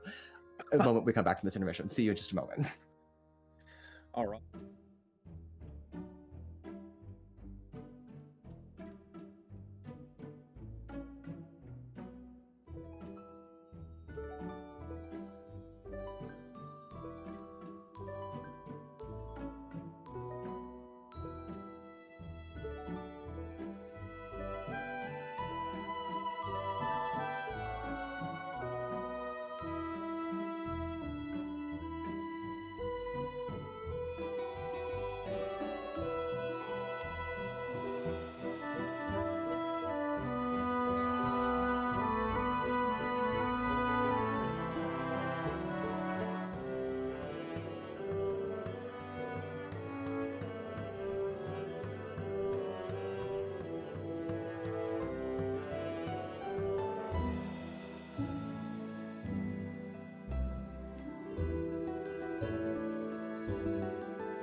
And we return. We are aboard the Vostok Listovka, an airship piloted by Kiev. Paloma's something. We haven't quite figured out what that relationship looks like yet. They're acquaintances. Don't worry about it. As we arrive on the 29th day of the month of Eukixis, or as Paloma would say, Urim, we are about to arrive at the city of Extolis. But first, Vellmon, you have something you'd like to do. As the airship kind of like rocks a little bit, I assume somewhere to a airplane as it's starting to descend. Vellmon will go and find Paloma and like kind of kneel down next to her. Paloma, do you plan on snatching my, I guess, the stick you gave me and doing any more etching into it? No, why? I just wanted to get it. What's the word? When they take the elven tears and they put it on it, make it like nice and permanent, doesn't rot or anything. Seal it? I don't know what's. They put like a nice coloring over it, or so I've heard. They stain and seal the wood. Okay, that yes. I was thinking about going and getting it stained and sealed, a more permanent thing. But Okay. I want to thank you. It took me most of this trip to decipher what it was, but it was nice. I appreciate it. Yeah, glad you liked it. And unless she pulls away, he will lean forward and give her a hug. Okay. Paloma heard his inner thoughts. Okay. Absolutely. Beautiful. All right.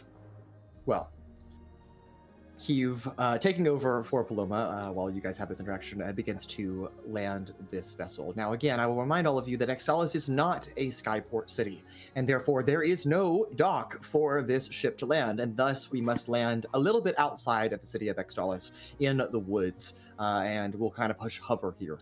I was gonna say, then we need to agree on that as well as to like have a discreet approach. Anyway. Yes, yeah, this is a discreet approach, as one probably best you're going to get.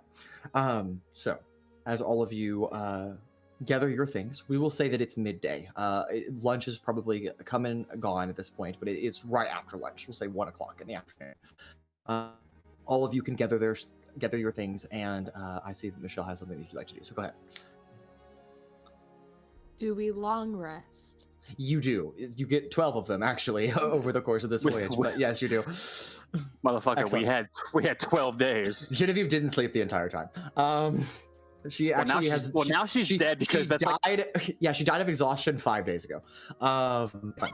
All right. No one checked on her. She was just sleeping constantly. Yeah, wonderful. All right, so all of you can disembark from this airship. A rope ladder is kind of thrown over the side of this vessel. You have to kind of climb down. Again, we're about 20 feet off the ground or so. As all of you, your feet touch ground for the first time in 12 and a half days since your departure from Provenere, in the soft, kind of foothill mountain grass of the surrounding Iadaville peaks here at the forest. And there is a clearly marked road that is not too far away, 100 or so feet through the woods, that a cart, you can hear kind of horses clopping by, pulling a cart towards Extolis. Are all of you headed that way? Nah. Yeah, I was gonna say I'd like to walk in the opposite direction. Yeah. Hey Mason, I know you spent like weeks preparing Extolis. Let's just turn around. Yep. I gotta confirm. Okay, great. All of you, very inconspicuously, follow this cart stepping out from the woods as if you had been on this road the entire time through the forest. And as you begin to approach, the first thing that catches your attention is the music change, of course, but also ominous. Yeah, ominous indeed. The dirt road quickly transitions into something that is stone, very similar to the Roman roads, laid down, interlocking perfectly, and the road narrows from this rolling hills of the plains to a stark and sheer drop off the side of a cliff as the forest abruptly ends, and there is nothing but open blue water, the Lake Phenorbia, that is before you. It is the largest freshwater lake in the world, so it extends a great distance far beyond the horizon. But the road follows to the left, the north of the lake, winding in and around these mountainside cliffs, which, again, the forest is no more, and instead there is rock above you on the left side and a cliff below you on the right side. And as you round a corner, all of you come into view of these large cables that are draped across the skyline. Large carriages and carts hang from them, loaded with boxes of all kinds. Giant lifts moving cargo up and down. And as you approach further, rounding another corner, you see the city of Extolis itself. Unlike the cities we have visited before, this is a city built into the side of a cliff. It's 7 stairs that climb up this mountain face, each separated almost independently of another, minus small winding paths. And instead, these large lift systems you can see climb and the slope and descend towards the harbor. There are several boats down at the harbor base where this city touches down to Lake Phenorbia. And far above, you can see the snow-capped mountains of the Iadaville peaks rising in the background of these city towers that rise and are carved into this city surface. Where I would, on a normal trip to Extolis, describe the hustle and bustle of the city, the large turns of factories, the moving lifts overhead. Instead, we do not find that. We find a city that is rather quiet, which is odd for a mining industrial town as busy as Extolis. Instead, what you do hear as you get closer are the rallying chants and cries of perhaps the entire populace of the city of Extolis, up in arms on a strike. here, arguing for fair labor. As all of you approach, you overhear why they are chanting, and that is that somewhere south of here, in the city of Hestara, war has broken out, cutting off supply trade through the only known access from Lake Venorbia to the Narrows. And thus, since vessels cannot leave the city of Extolis, no one is exporting anything. Guilds do not make money. Guilds and their workers cannot pay the mining corporations to dig any further, and therefore the entire economy of Extolis is roughly collapsing. And that is where we arrive, in a city that is normally bustling with mining and exports, but instead stalled due to war somewhere else. Welcome to Extolis. All of you... Just so we're clear, we didn't have anything to do with this. Yeah, of course, you didn't do anything about this. All of you arrive on the second tier of this 7-tiered city. The harbor is below you, and there are various guilds, factories, businesses located on this strip. This seems to be a large marketplace, and there are obviously numerous houses as well. It is difficult to push through the main streets, as you have to push around people. So you find it easier to step away from the main pathways and kind of not necessarily dart through alleyways, but stepping, into side streets and navigating around. But now that you're here in the city, what would you like to do? First off, just to get an idea in my mind. Granted, it has been 11 years, I think. I need to double check. Compared to Phyrexia, how does this place compare? Because both are mining settlements. But this seems to be to the extreme, almost. You're muted. Yes, thank you. As you recall what Phyrexia is like, Phyrexia is it's a town. It is definitely a town. It is not a city. There are major mining guilds, like you've seen. Exports are important in Phyrexia, and it is a mining town. Extolis is a mining city. Though not nearly close to what the size of Provenaria is, there's approximately 130,000 people that live in the 7 tiers here in Extolis. And to see all of them, or to hear all of them, not moving, to not be familiar with the sounds of halted work, is something strange to you. But the city feels bigger than Phyrexia.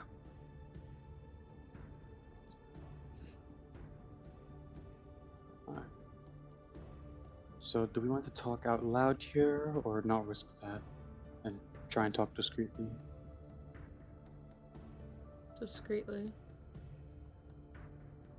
You think they'd help us if we told them the person who started this war was here? I think maybe we should figure out how affiliated, like, Azrael's forces are here. Whether it's just, like with Karamira, just an underground facility out of the way, or if he's got bigger ties to everything here. What is, from what Genevieve can recall, what is Wolfen the Shovel's reputation within the city of Extolis? I think you just said it. It's the shovel. What does that even mean? You don't know, and I think that it showcases very well how tight-knit the information about Azazel's business partners, such as Wolfen, or Karamira, or Gavavar Thieves, have their information just publicly available. I don't think you know anything beyond that. Also, because we haven't really gone after him, so like all our information on him is just that he's there. I would, unless anyone has a better idea, we can communicate through Shoni.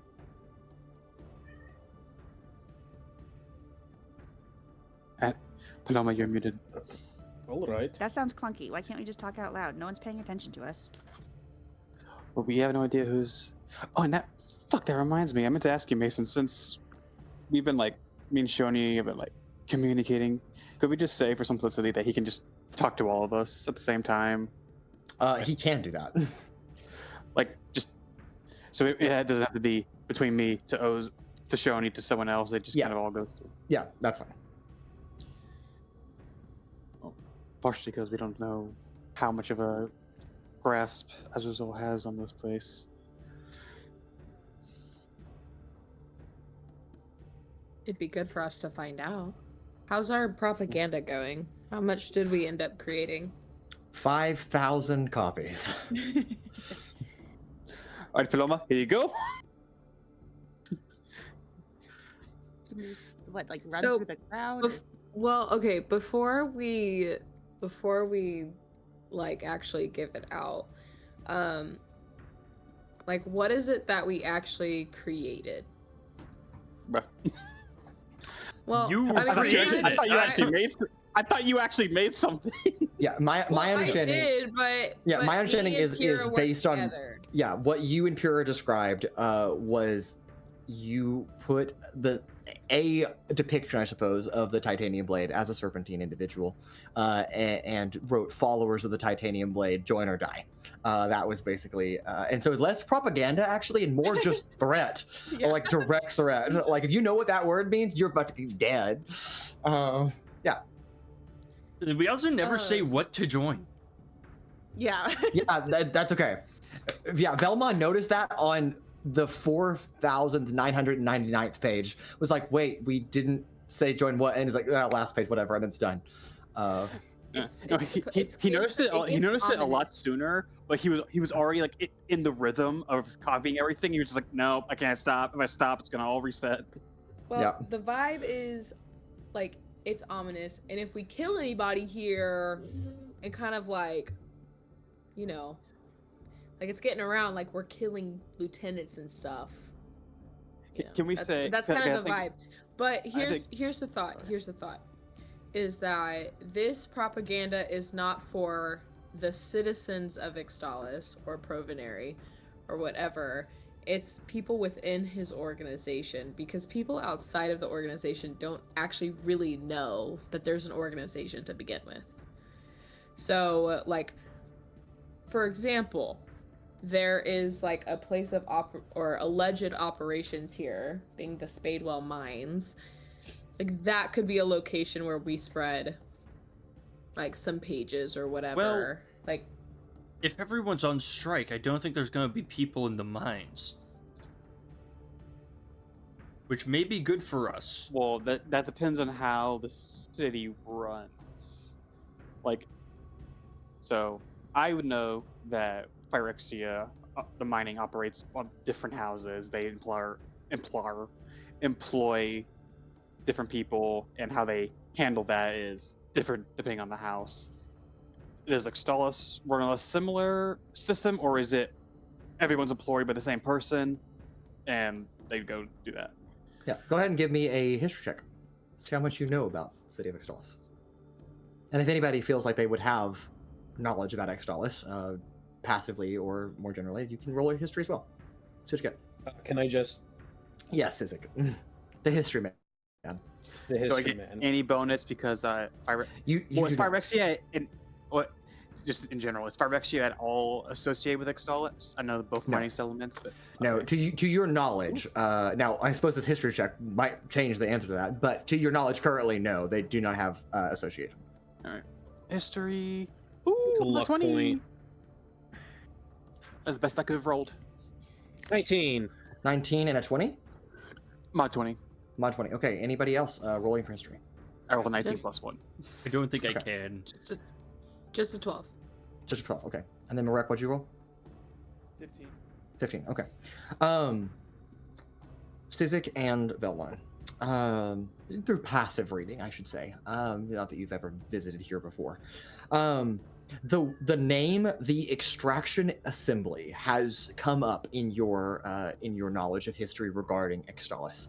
I think with that information, that is all I'm going to give you on a 19 or 20. I think you need to roll significantly higher to determine what that means, but you can presume that that is some kind of organization that is in charge of overseeing operations in Extolis. Could you repeat that name? The Extraction Assembly. Extractionist. Sounds more like a machine. Yeah, maybe. And also, actually, on the same note, the two of you have been to Brontero and has all been to Blixhaven. Since you are aware that Extolis sits within the Alliance of Provias, it would not be unlikely that some kind of religious oversight exists within the city somewhere. There are, of course, the Vicarants, the Vicari, and the Monsignat in Brontero. They're the highest form. But when you were in Blixhaven, you all heard the name or a person referred to as the Glaciarch. So they're probably, in a city this large, there is probably someone similar to that authority that is found here as well. You just don't know who that is. You said a guild, so not like the government or anything like that? I just said an organization. You're not sure if they have ties to the government or not.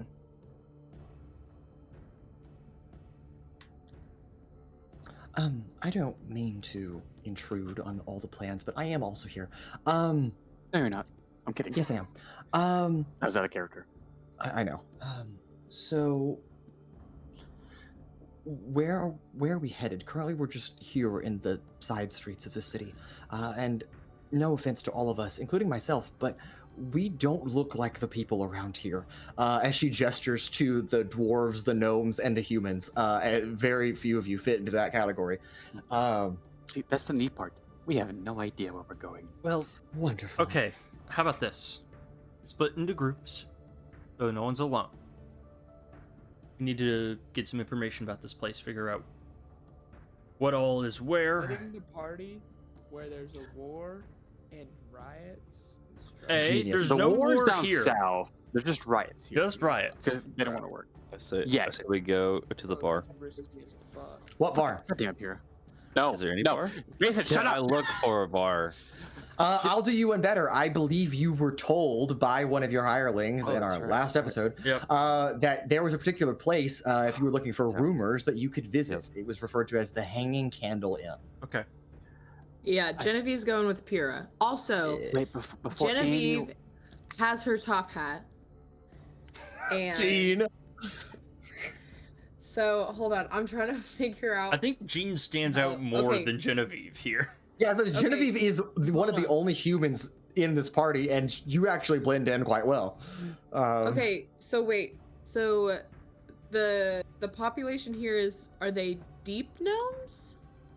Most of them look like just traditional gnomes, though you do see a few Uh-huh. deep gnomes scattered about.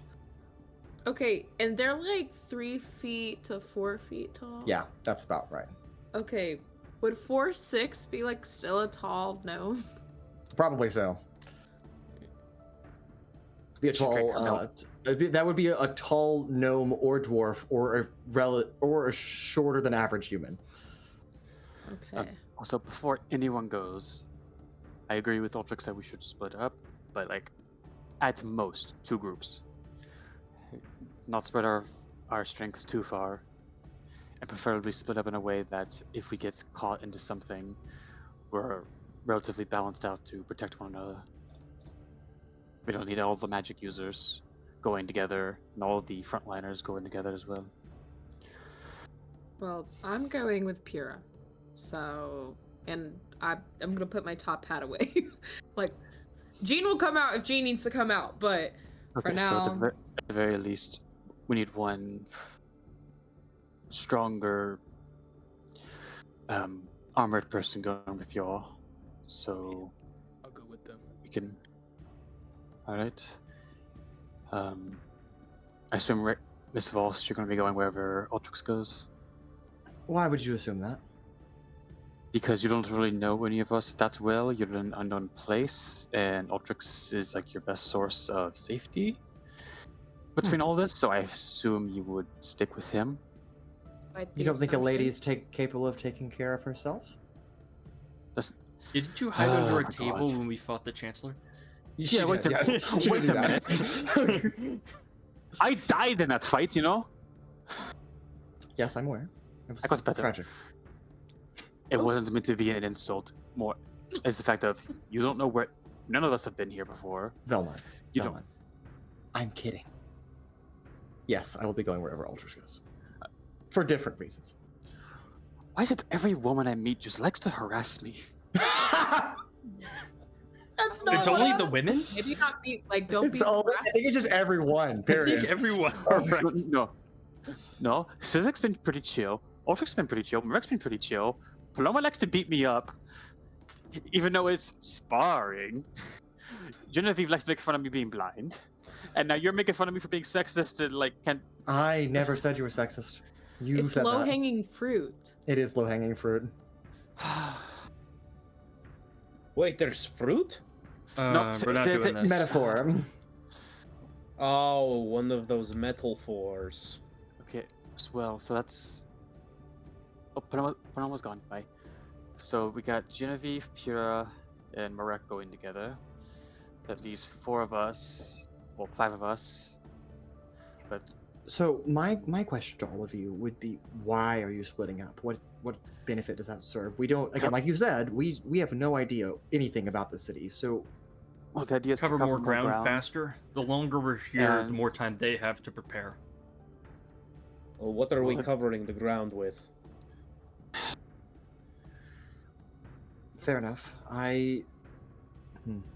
All right. I mean, I suppose. Also, having a group of. There's 9 of us now because Eight. of her, right? 8 of you. 8 of you. Also, a large group of a bunch of weirdos who don't blend in. Of 8 walking around, a lot more conspicuous than 2 No, smaller groups. I agree. I just don't want us, like you have mentioned, to get ourselves in a situation where it would better be suited that all of us be present. Well, that's why I want to make sure that our teams are somewhat balanced. That we're not putting all of our eggs in one enough. basket, so to say. Fair enough. And we have our sending stones, and we're not in Provenere anymore. So unless they've got a similar bullcrap system here, we can all communicate with one another. I mean, let's give ourselves a time limit. Like, let's meet somewhere at a certain time, I agree. and then At a like, place, at a time. Well, let's figure out where y'all are going, since we're gonna go to the tavern.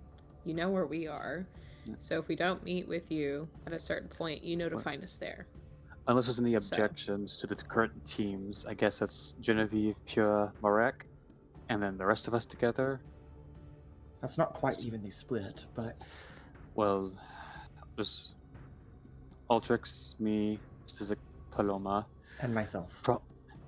But you'll be with Altrix, no matter what. I guess sending him with the others would be. I don't have to go with Altrix. I can go with the other group if it would be more Well, adequate. if I might add, I know we discussed me acquiring or synthesizing some beneficial items, and if so, I'm going to need to acquire some resources here.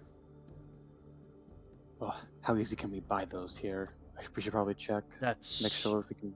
again going to be part of our exploration. Do you mean Yep. pay for or do you mean acquire? Both. Preferably Hey, paid Paloma, for. hey, Paloma, you see that potion shop all the way down there? Can you go check on it real quick, see if they have Everything. potion resistance? Yeah, okay, so Pura, Genevieve, and Marek, possibly Red and Vosk, are going to the Hanging Candle Inn. The rest of you, other than acquire materials, you interpret that as you will.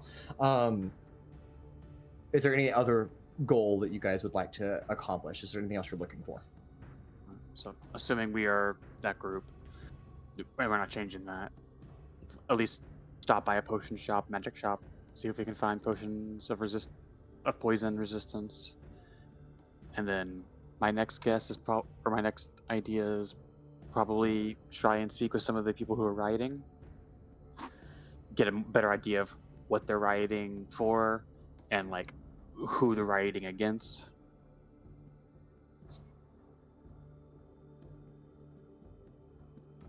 Suppose. Please don't know. Help me over here. Don't give me let me have all the ideas. I think that works.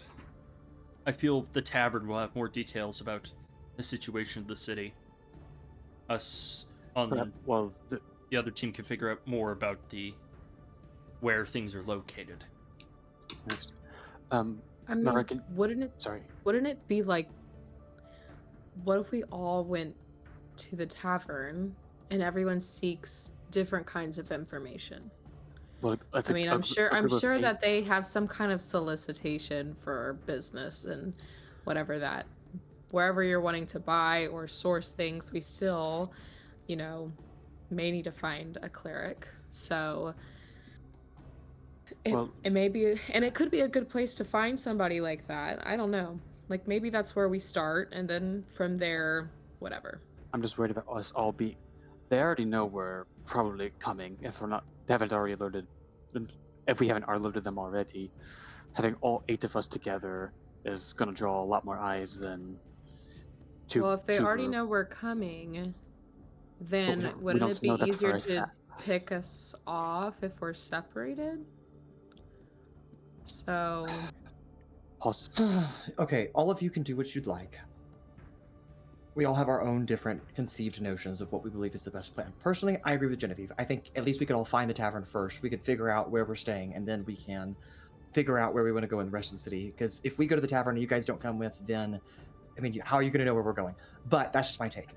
Either way, we're drawing a lot of attention just by standing here in the wide open street. So, someone make a decision and go. let's go to the tavern. I think that makes let's go to the sense. tavern. Yes, Alright. let's go. Genevieve's gonna start walking, even though she doesn't know where she's going. Great. Yeah, none of you do. Didn't they okay. say like the second a dwarf? level or something? It is located. Yes, it is located on the second tier, which is correct. So you guys walk down. You pass through an area that is referred to as Copper Row. It seems to be the shops, taverns, workshops, boarding houses, residential buildings, all kinds of stuff. On the opposite end of the city where you entered, which you entered an area called Trade Hall, there is a large center known as Liftgate. This is where all of those giant lift systems, they all kind of converge at this one point, and they all seem to be powered or operated by conglomeration in this one area. But across the street from this large lift station is a tavern that has a hanging candle depiction over it and reads "The Hanging Candle Inn."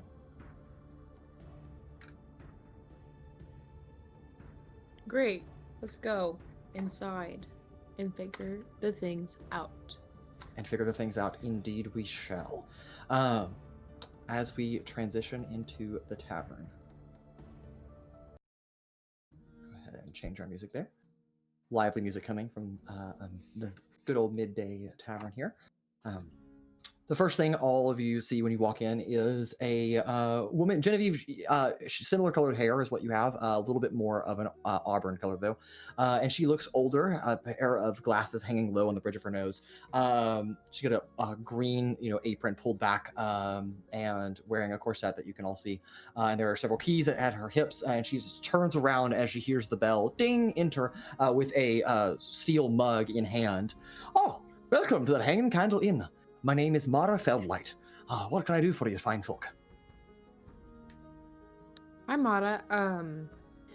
We have just arrived in the city, and welcome. You came at a bad time, but horrible time. However, we have heard great things about your inn, so we're gonna be here for a little bit. So I think it'd be good for us to kind of figure out what your room situation looks like. Of course, well, let me tell you one thing, girl. I can absolutely go into the details, but I mean, these rioters on the streets have been here for 3 or 4 days, and I mean, they gotta have rooms, right? So I just keep providing, and that's what we're doing. But I got a room. You got a party of, it looks like 8 to me. So is that about what your folks are looking? You're looking for 1 room, 2 rooms, 3, 4, 5, 6, 7, 8? If you want individual rooms, I can do that. No, I don't think we need individual rooms. Depends on what your capacity is. So if you've got a couple open, then some of us can share. I'm sure we don't mind. We've shared before. Let me run upstairs and I'll see if I can find, I think 2 rooms would probably be best suited. Maybe 3 if I have availability. I'll go check. Thank you. In the meantime, please help yourself to the bar. There's tables, sit wherever you like. And I'll be right back to assist you. While we're waiting, I want to ask Marek and Genevieve discreetly, are there any particular signs, note symbols that Azuzal or anyone working in his organization leave behind to let others know, like this is an area of operation, so that I can keep an eye out for? Well, y'all can. Mason, I rolled a 12 for a history check. Okay. Genevieve, do you want to roll as well? I do. I also. Damn. I gotta fix that. I also do want to preface that I know common sign language and thieves can't. Yep. So, but yeah, I can definitely. What can't the thieves can't? I can roll for history. It's not gonna be great. It's Right. a 10. Is it busy enough in here to give one of them guidance on this? Yes, the tavern is not like overflowing, but it is full of people. Marek, you got a 15, right? 12. 15? Oh, I heard 12. I'm sorry. Sorry. No, I said 12. Okay, that's what I was like. Wait, I thought it was 12. So you were 12. What were you, Michelle? Genevieve was 10. Okay, so I'll give it to Marek. Okay, or I can add a D4 onto that.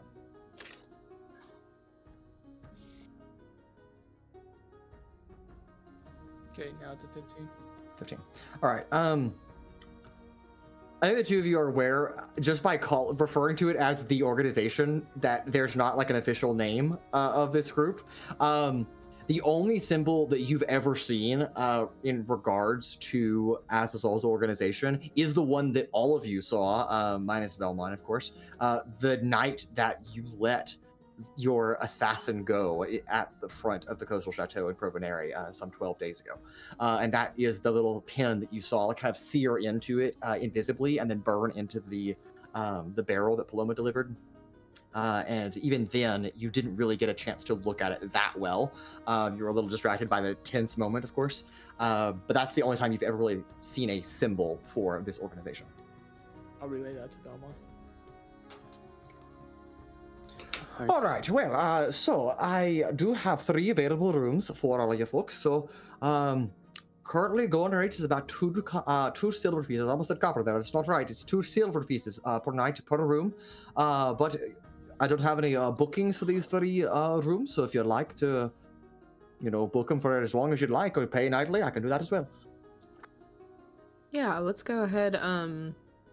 We'll reserve the rooms for 3 nights. I think. All right, I think perfect. that'll be fine. All right, so that's going to be 18 silver pieces, or 1 gold and 8 silver pieces. I'm gonna give her. I'm gonna give her 2 gold, and just like as I'm sliding over the gold,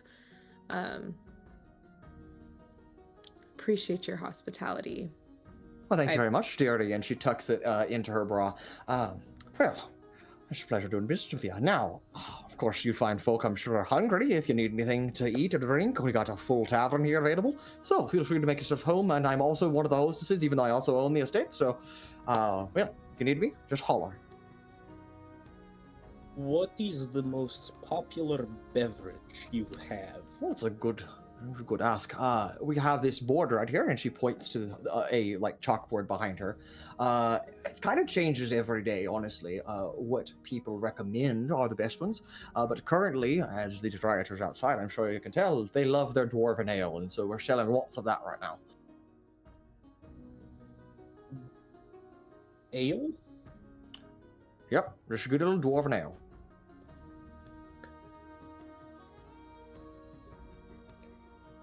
Look at Pura. What is ale? It's just a type of alcohol. Oh, the stuff that you drink that makes you stupid? Yeah, I mean, it's really good. You should try it. You should not. Crazy statement. Definitely try it. Do not. Pure Nothing- recommending alcohol to I'm children. smarter. I can tell you're not a drinking type. Do you like apple cider? I do.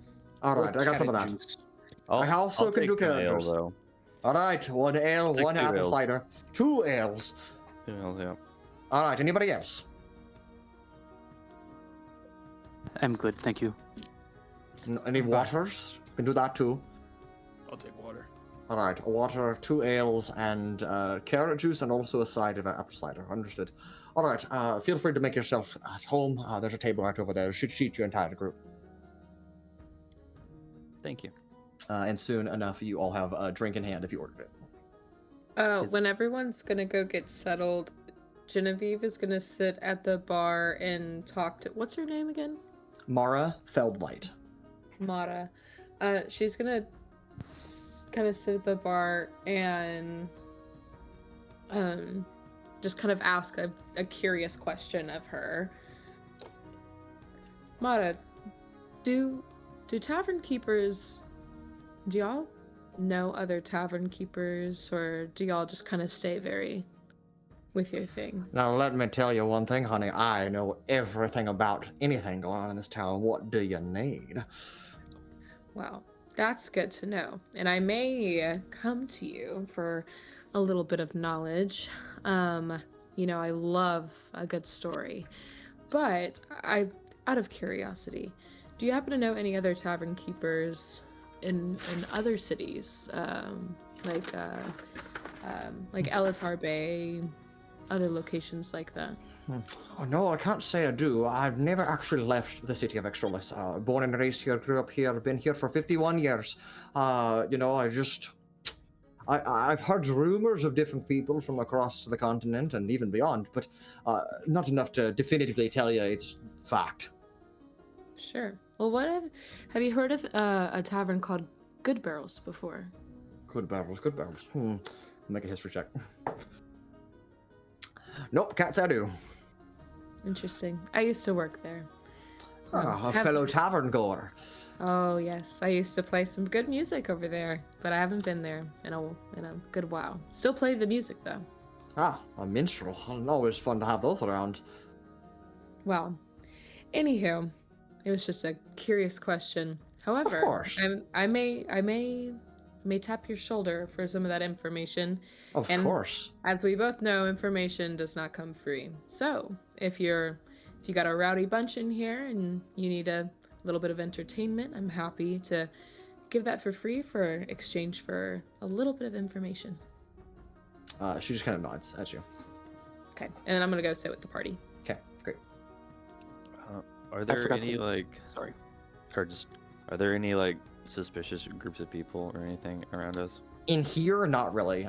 These are just like some rioters that have sat down that are like drinking, you know, midday. They're like, so obviously there's riots going on outside and protests going on outside.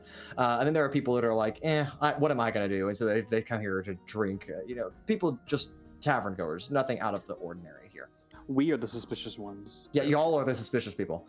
Can Pura try to eavesdrop and see if he can catch any valid information? You can. Go ahead and give me a D10, please. Okay. While he's rolling, I wanted to mention I had asked Shoni to be on like super high alert for any suspicious peoples or things going on. Understood. Can Genevieve also roll a d10 as she's walking Yes. to the Yeah, table? that's fine. Sure then.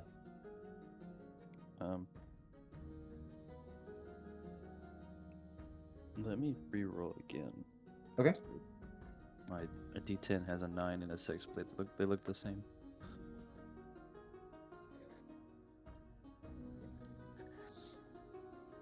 It's an 8. An 8. All right.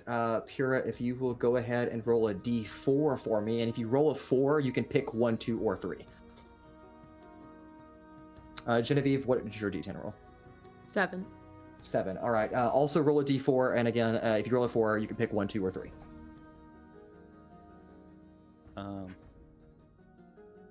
3. 3. Okay. I rolled a 4, so I picked 3. Okay. Helpful information. Noted. I'll get back to you in just a second. Genevieve, what'd you get? A 3. 3. Okay. Interesting. Less helpful, more gossip. Love it. All right. Pure, we'll start with you. You overhear this crazy. Again, guys, dice tell the story sometimes, and I cannot tell you how beneficial by chance some things happen to happen. Pura, as you are sitting here, you know, your party's trying to figure out what they're doing, and you overhear just distantly, you know, kind of a whispered conversation between two dwarven gentlemen. They're probably not really gentlemen. They're more like mining guild members. But you overhear the whisper, one guy to the other. You know, I overheard that the regional Templar, Gavric Thornhelm, I think he's going to dissolve the extraction assembly and place it under direct rule from Brontero, given all that's going on. And Genevieve, as you are walking by, you overhear a very loud, like abrupt someone stand up, like calling out to Mara at the bar and be like, you know, Mara, she knows more secrets in this particular week than any city officials here every year. She's the person to talk to. I love you, Mara. And this guy like taking like a big swig, and this guy's clearly intoxicated, but you know.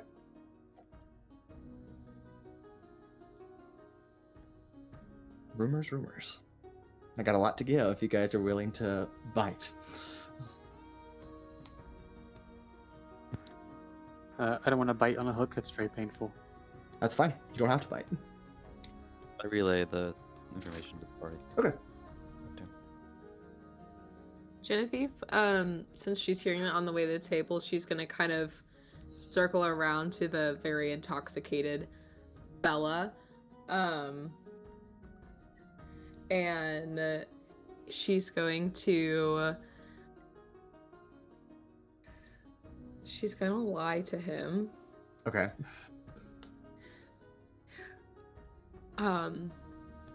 You said you love Mara, right? I just got here, so I just met her. Yes, I adore her. Oh, I mean, well, it's so strange. What's your name again? You seem so familiar. My name is Althord. Althord. Oh my god. I want to say I heard somebody talking to Mara about that you are just a good time. Oh my gosh, really? Yes, like the best time, which, you never know what's true and what's not, but I can totally tell that you are just a grand old time. Well, thank you very much, Lassie. And so me and Mara had a little chat. We both love a little bit of information, and I heard you saying that she knows some secrets. What kind of secrets does she know? Oh my god, you never guess. I mean, like, everything. If anybody wants anything in this town, it is not a secret. Mara, I guarantee you she knows it. Has Mara told you any secrets? He vomits on you. He's super drunk. I mean, it's like, oh yeah, it's just like full up hurl. Oh, sorry. Oh, that's only the third time that's happened this week. Well, I guess that still doesn't answer my question. And she's just kind of like, she's gonna like look maybe for something to just kind of slough it off. Sure, absolutely. Oh, Mara, she's a real one. Has she told me any secrets? Who are you? Just a friend. Oh, cool. All right. I don't think Mara's personally ever told me anything like secretive, but I've heard other people know stuff from her. Like who? Oh, you're like this guy right over here. And he like points to like this big, like gruff looking, like super beefy human being sitting down. That's just like munching rice out of a bowl and like glares over this guy. Oh, shut the fuck up, Althord. And Genevieve is going to kind of to lean in. Alfred, right? Althord, TH. Althord. Good, I'm so glad I got that right. Because I'm going to need to remember who is going to pay for my new clothes. Make an intimidation check at advantage. Okay. Or persuasion. I guess you can persuade him. Fuck. Okay. Give me a second. Ouch. A 31. Out on him. Yeah.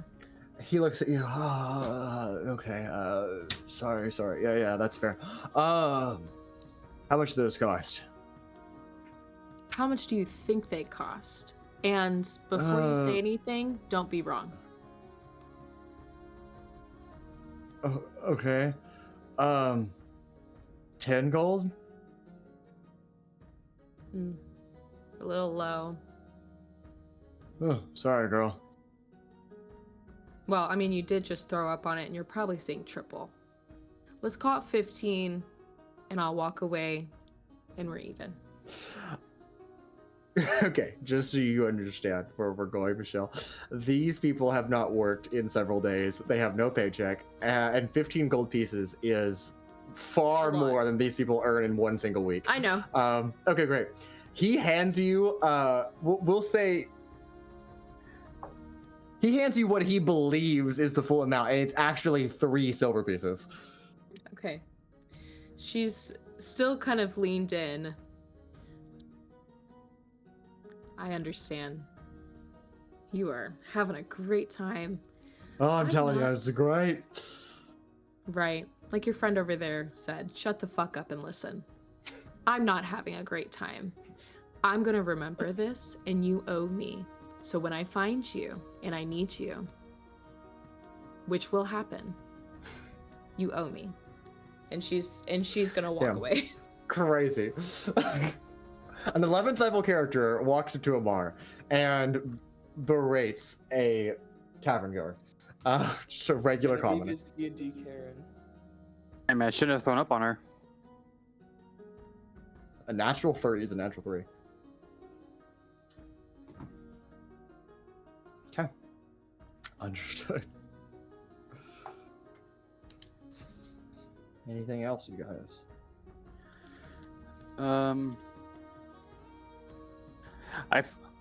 I forgot that I'm like super good at listening to stuff, so I'm not gonna do it now after they already did it. Okay. I guess, can I ask Shoni to, like, if he can sense any of that magical, I guess, residue of that sigil or whatever from the thumbtack around here? He can try. Let's find out. So I'm asking. No, he does not. He does actually. I'm just saying that so you'll do it. Right. Yeah. No.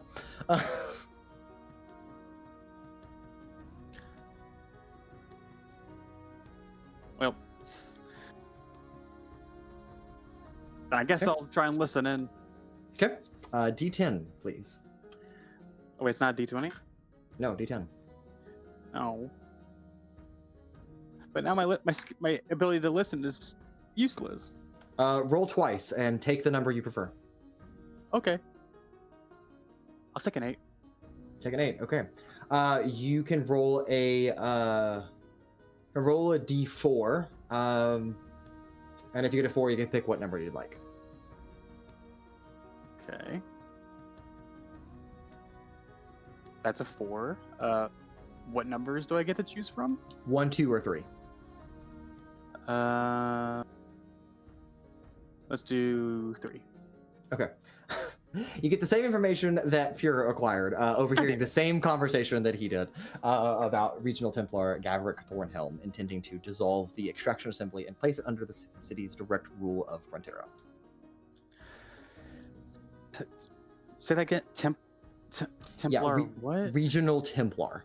So that thing that I was telling you and Sizik about how someone's likely oversees the city. That's why I said, fate is crazy when Jared rolled this, because Regional Templar is the person, and then you also got the name of that person, which is Gavric Thornhelm. I'm just trying to think.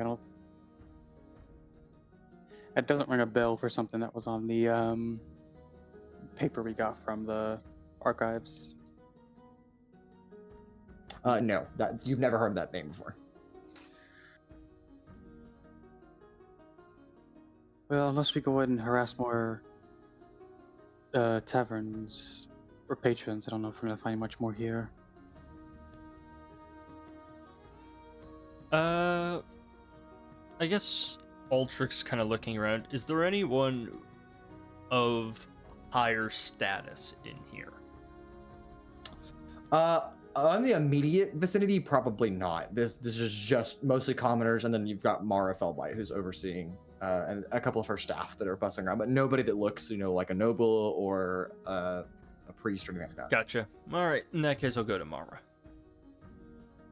What can I do for you?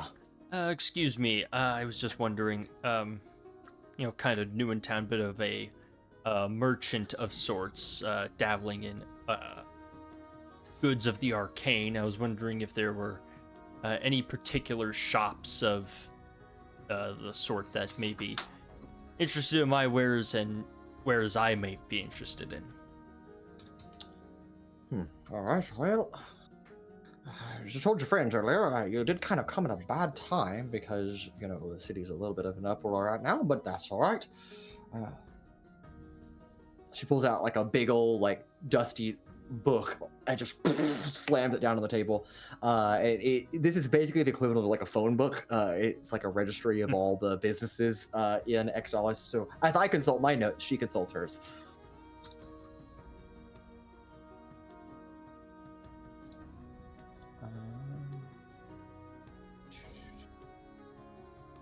Okay. All right, and you're just asking about general, like, magic stores? Is that Yes. kind of... Okay. Wonderful. Okay.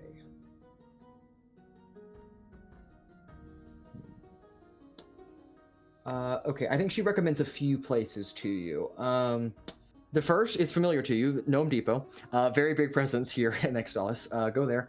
I mean, they might. Yeah, they might. There's also the Gear Right Outfitters, located in the Brass Quarter on the 3rd Strata, that has all kinds of engineering instruments, surveying equipment, all kinds of stuff like that might be beneficial if you're looking for that kind of arcane work. And honestly, that's probably all she can recommend based on what you're asking her. Honestly, Yep, probably so. I feel like Gnome Depot is going to be our best option because I do have gnome status there. Honorary gnome status. Honorary gnome status. I Yep. have the hat now. Yeah, that's true. He does have a hat. If I walk in with the hat, that's all I need.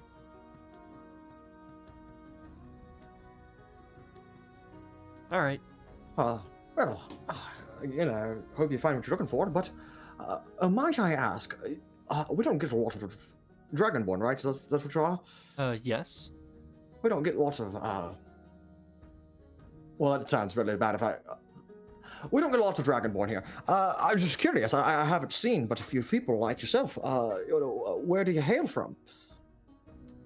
Oh, What brings you? I mean, you said business brings you to Extolis, but why specifically Extolis? Oh, well, I figured with the, it's one of the bigger mining places in town, and hoping to pick up some, again, arcane gemstones, should it. That might. Fair enough.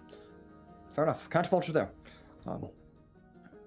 I don't mean to pry about your personal being either. I'm just curious. I like to get to know my patrons. Oh, is no issue. If there's anything I can do to assist you, please let me know. No, not at this time. Thank you. Wonderful. Well, you have a good day. I'll retreat to Raylanvost. Well? Alright, I have some places to visit, so rest of the day is set, I suppose. Which is where? They have a Gnome Depot here. Oh, yeah, okay, that makes sense. There was a couple other more minor stores, but I mean, in order to make some preparation potions, I suppose it's nothing that exotic. So, all right, well, we can go check that out.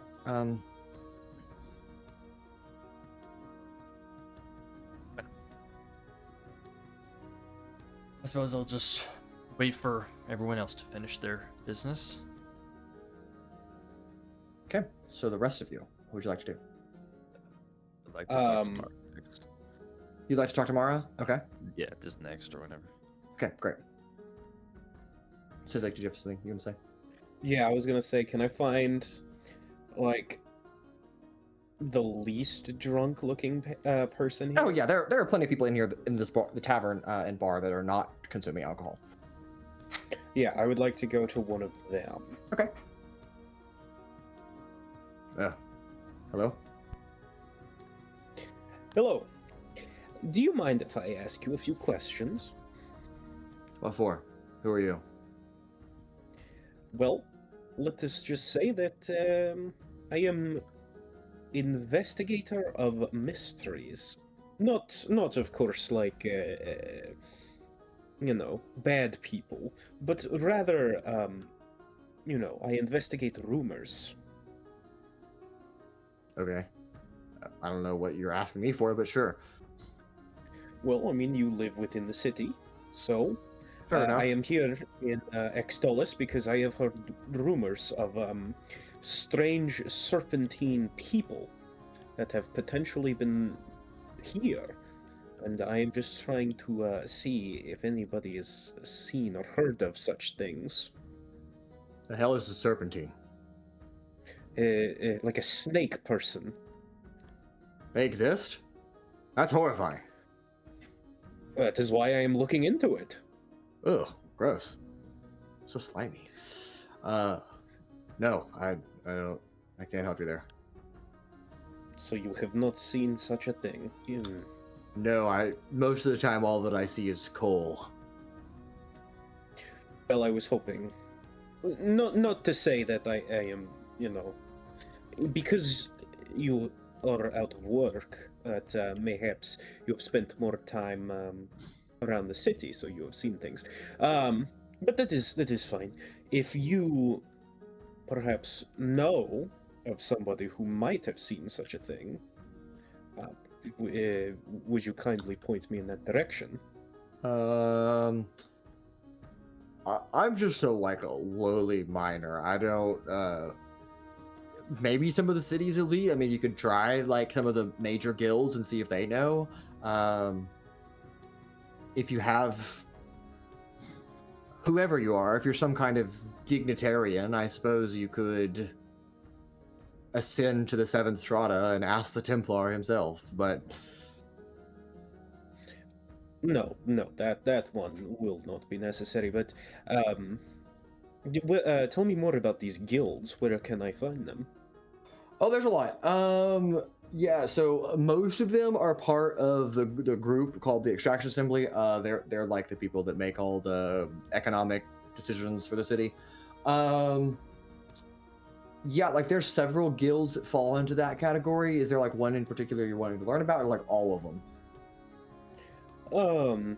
Well, perhaps not all of them. That is a lot of information. But maybe if there is guild who is good on acquiring information or being secretive.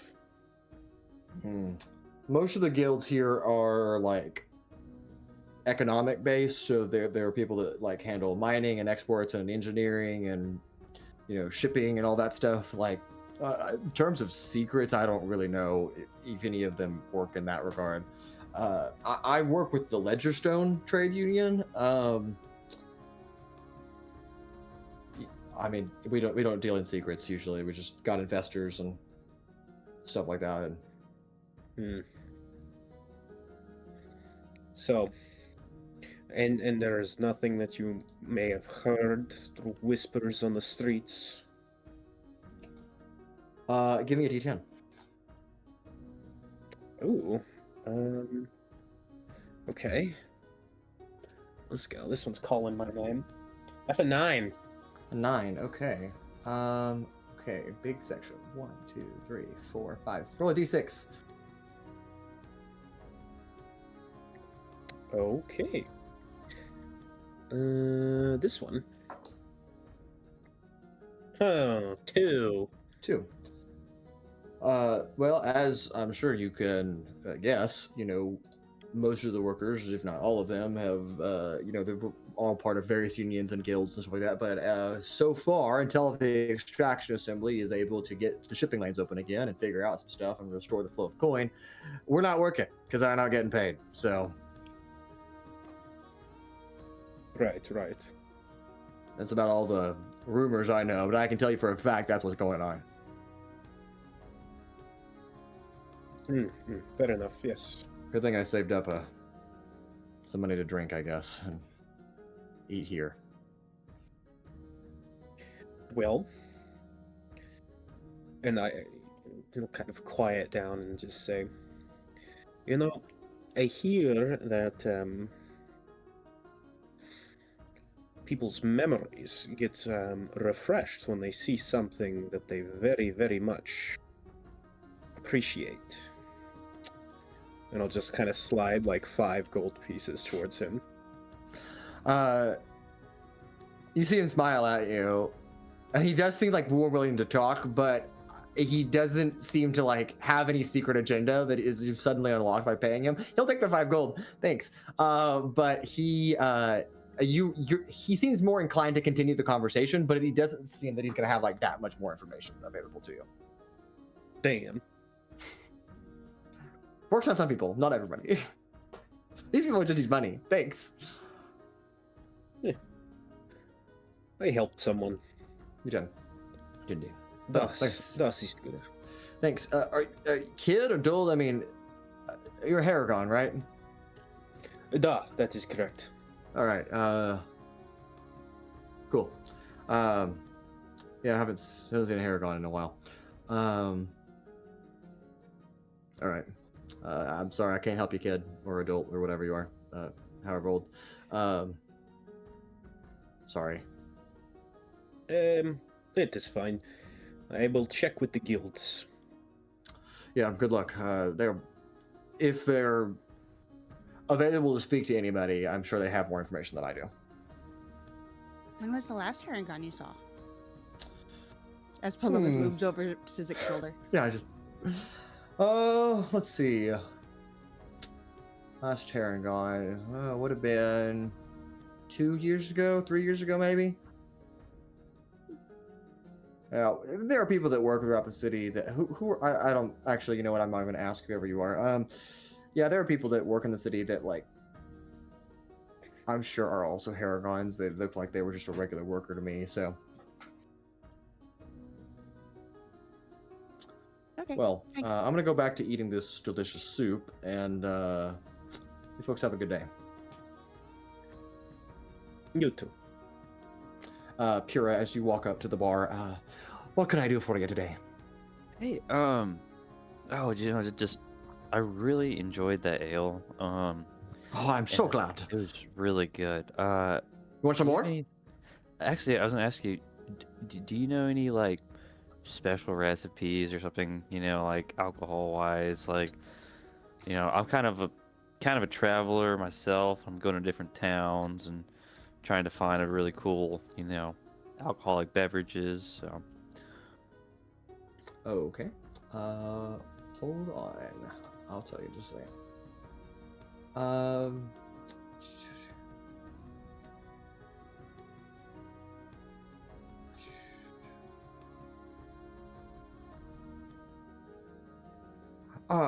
Do you know what a pumpkin punch is? I don't. I have not heard of that. All right. Well, this is one of my more favorites, and it's getting that time of year, it's autumn, so a great drink at any time of year, but especially during the autumn time. And she, I'll make you one.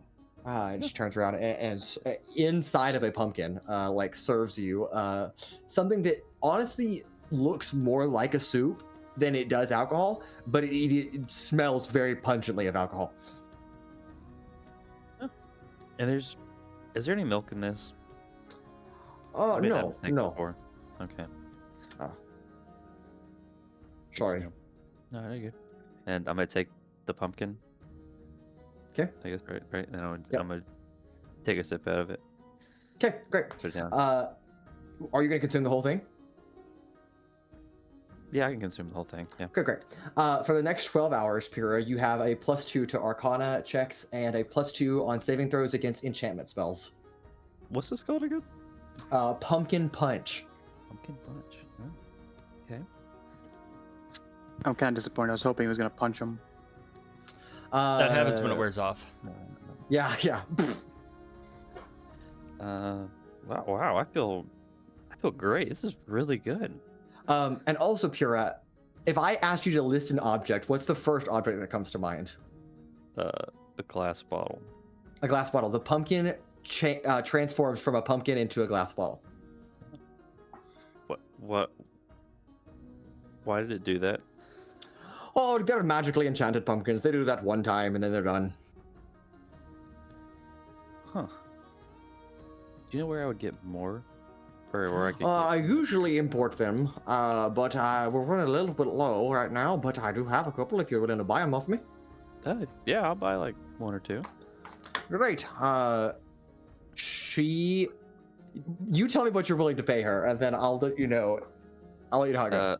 1 gold per pumpkin. Oh yeah, you can have them. Here you go. Okay. That's great. Yeah, great. Okay. All right, 2 gold, you get 2 pumpkins. Okay. These are enchanted pumpkins that you can make pumpkin punch with. Yeah. Other ingredients are vodka, apple cider vinegar, or I'm sorry, apple cider, not apple cider vinegar. You don't need the vinegar part. And cucumber. What a pickle. Substitute. I suppose. Good to know. Well, thank you for that really good drink. Oh, glad you like it. I do have a couple other questions for you, if you have All right. time. I'm here to answer your questions. What you need? Do you know where to find a cleric? Cleric. For hire. Where? Oh, for hire. Oh, that's a different Yeah, story. Honestly. Not. Preferably who? Just preferably that's not in service to Helm, if you can. Interesting. That's a very odd request. I'm not a religious person myself, I'll be honest. But clerics, if you're going to find them, you're going to find them up on the Seventh Strata. You're going to find them in the Templar's Rise. You can see the Summit Cathedral. Honestly, while you're there, you might recommend talking to Father Halbrecht Stoneville. He is kind of the guy that oversees all the clerics, so I would talk to him if he's available. Halbrecht Stormfield? Father Halbrecht Stonevale, sorry.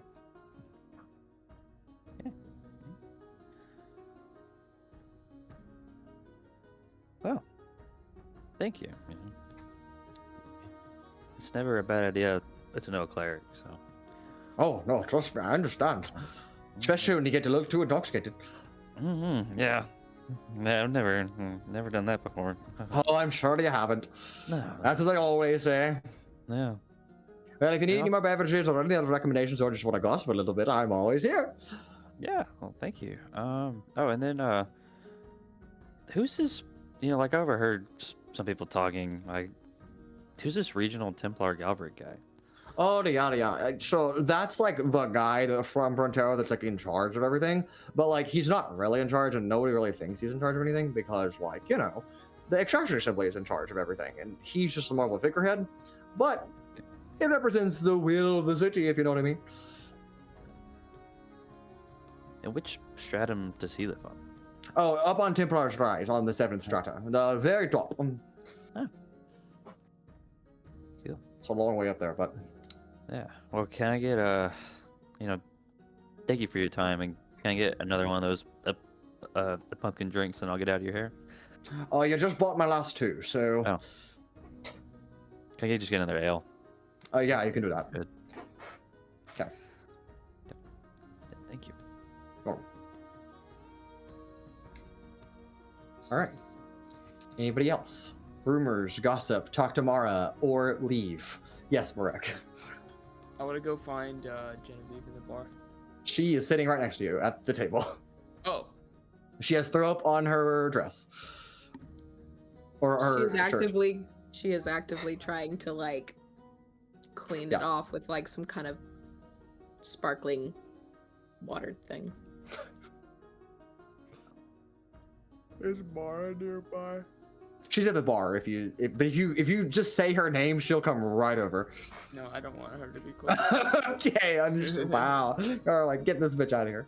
No, I just yeah. Anyways, he's gonna kind of like get Genevieve's attention by like not elbowing her, like I guess would, but kind of just elbow her a little bit, like her elbow if she's leaned over at the bar, or her side, or anything like that. She's just like not even like fully turning. She's just gonna kind of look at you and just kind of nod her head. So, how are you feeling about everything? I mean, kind of indifferent at this point. Just kind of doing what I usually do. And catch a few people, have somebody owe me a favor, learn a little bit of information, figure out who's trustworthy, who's not. So far, I don't trust Mara, so a little too willing to gossip. Yeah, kind of any barkeep, I guess, unless you're local. What, I mean about our main objective, though. Well, I guess I'm not really great about the long game. Well, I don't know. Maybe I am. I'm tired. I want this to be over with.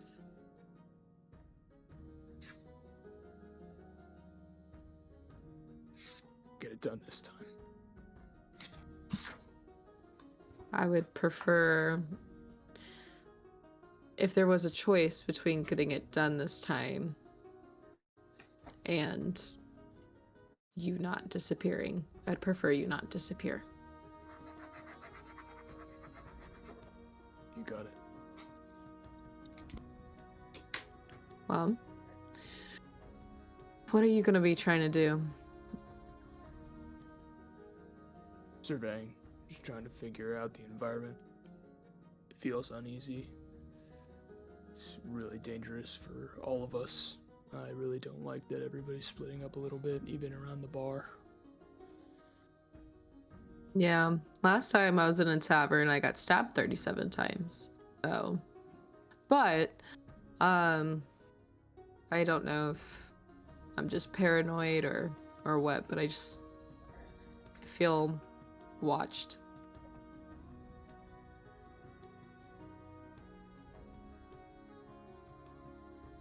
It's kind of unavoidable. I think we just need to figure out anything. Do you have any leads so far? You hear anything from Mara? No, I'm holding off on talking to Mara. I want to figure out what makes her tick before I start bartering for information with her.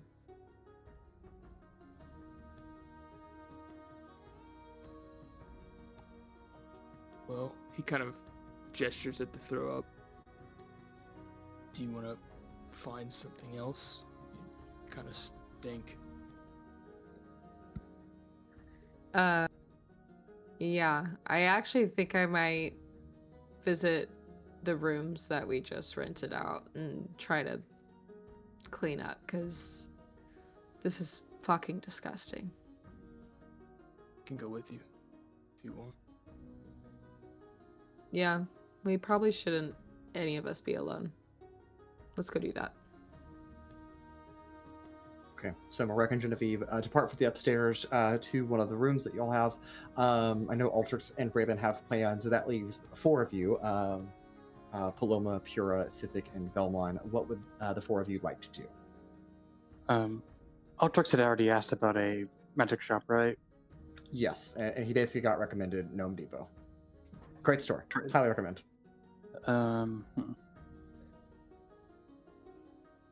Does anyone want to come with me to look for a potion shop and get some rumors or information from the writers? Sure. Although, are you sure? I guess we could split up a little bit more. We're only like a couple blocks. Like, I'm not gonna go far from this place. Yeah, well, Genevieve and I were 8 feet out the back door of the bar, so. And then we got jumped.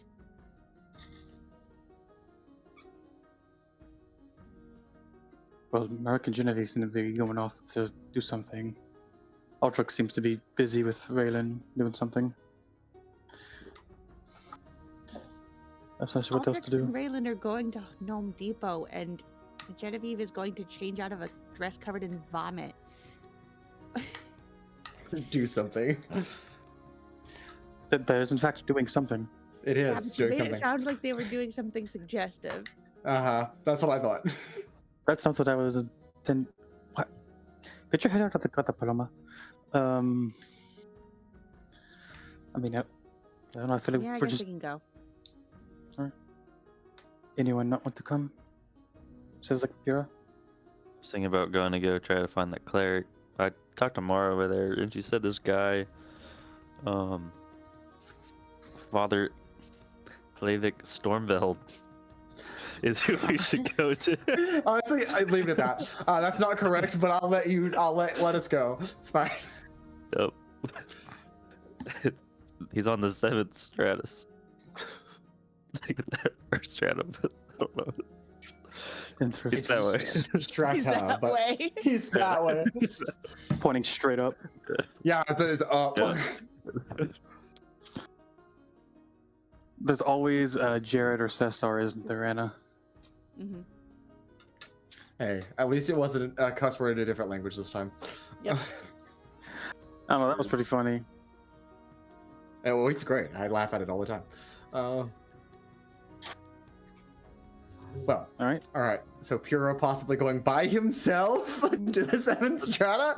Anybody wants to go Just with to me? clarify, Yeah. nobody. I think if he's gonna go, we should go with him. Maybe we can find a magic shop on the way. Hopefully I can walk up those stairs. They're kind of tall. You know, even though I just said we're not going to go far from this place, let's go all the way to the top of this city. Yeah, Pura's like, let's go as far as possible from this current location. Pura, maybe let's do that as a whole group, I Yeah, is there any way we suppose. could talk you into waiting? I'm kind of feeling pretty good right now. So, like, I would be down for You're a gonna walk. go anyways? Okay. I mean, it's not that far, right? It's only like the 7th strata. Does No. yeah. It's only like We're on 40 the feet up. second. You're on the second level of the city. They are on the 7th. Yeah, so it's and like we are. it's like 5, right? Yeah. It's what? 5. 5? Yeah, Is Pura right. currently intoxicated? I'm assuming yes. You really Why like do you have that to ask? pumpkin patch. Yeah, why are you asking? We already know the answer. Okay. I will lay on hands 5 and cure him of his alcohol. All right, you are no longer intoxicated, Pura. That's actually a +2 to enchantment checks, so I should roll against it. That you That's can't- not an enchantment No, spell, no, and I there's no can't do it. saving throw. Dang it. The effects, I however, Want to stay drunk? the effects don't wear off, even if you're like Oh. if you're not intoxicated. They just last for 12 hours, so Yeah. you're just not intoxicated anymore. Pura. Kira just lets out this big sigh. Yes. Drink some more alcohol. Ruined his high. Yeah, he was having a great No. We want Nah, Vellmon. different. Let's wait to go to the top of the city together as a whole party. Okay. No. You just have to ruin the fun. Yeah, he's pretty Well, good when- at it. Yeah. Paloma? We're not. You're probably Stop right, drinking, though. Pura. It's just such good ale, man. I don't. Vellmon grabs the ale out of his hand. Mara. Pura pulls out a second thing of ale. Ale. Or Mara walks over, and is like, "Oh, here you go, Sonny." Oh, thank you. So this is why you buy 2. Pura, we're trying not to get killed and singled out here. Yeah, I know. I realize that. So then, why are you trying to drink so that you will ignore what I'm saying and do it anyways? So it's precisely because you're saying it. So.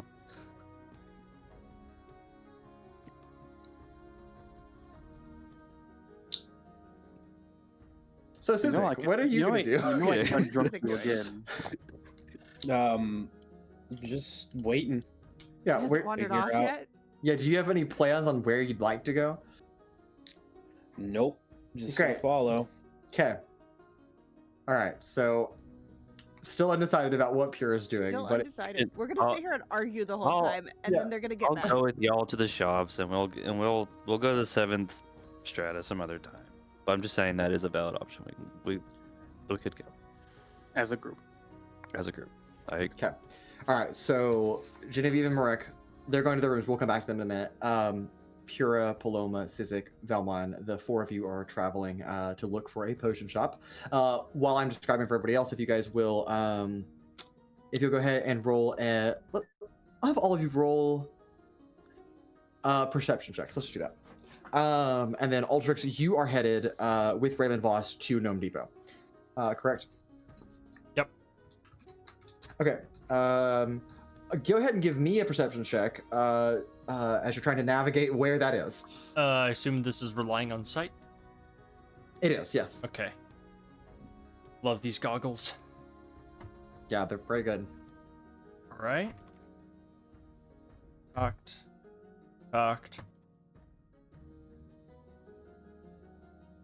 18. 18. You and Raymond Vost are walking. Again, you're right next to this large lift station, and thankfully there is a little like signpost here that has like posted different things, and it says Founders Terrace, and has like a little parentheses, like a bunch of businesses listed underneath that, including Gnome Depot, up on the 4th strata. Well, I suppose that's the way then. Would you like to board a lift?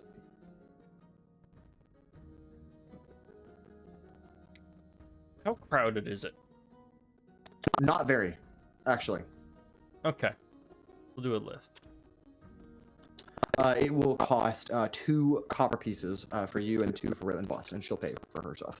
Yeah. Easy. Okay. This giant wheel begins to turn, steam kind of blast, and cables begin to pull as you slowly ride up the side, ascending to the 4th strata.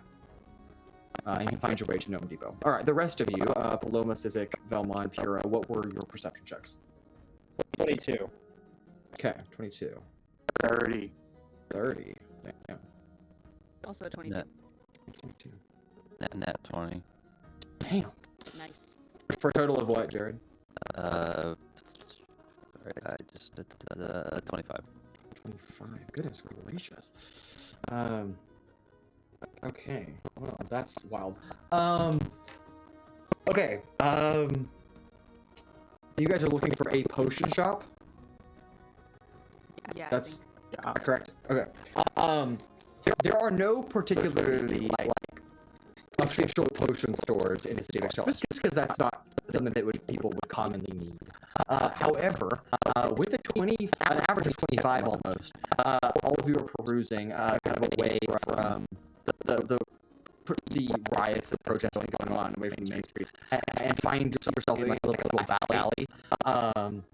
And a dwarven man is kind of like kicked back in a chair with his feet up, and then there looks to be like different vials of alchemical liquids kind of surrounding him. Maybe a like home alchemist.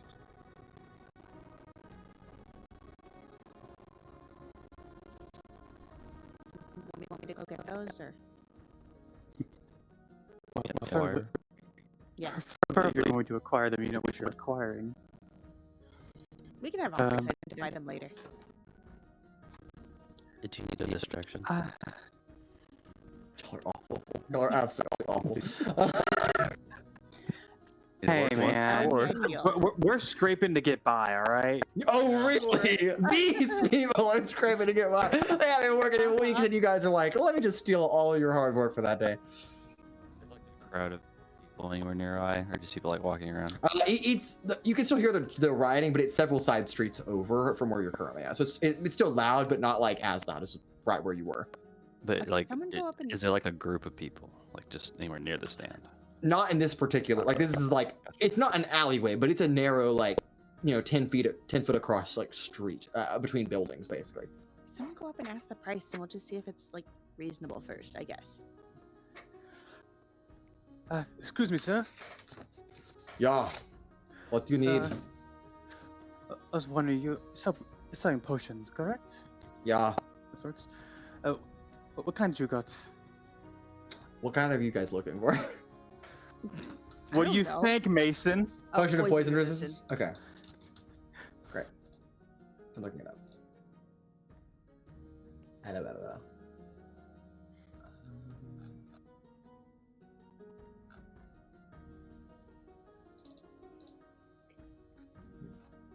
Oh, there. Okay.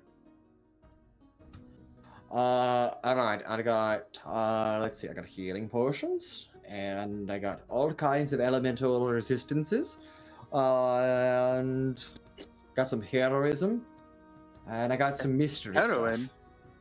Heroism. Oh. You said elemental. You any poison resistance? Poison resistance. Yep, got it right here. Pulls out 3 vials. That's all you got? Hold on. I got one more. Here you go.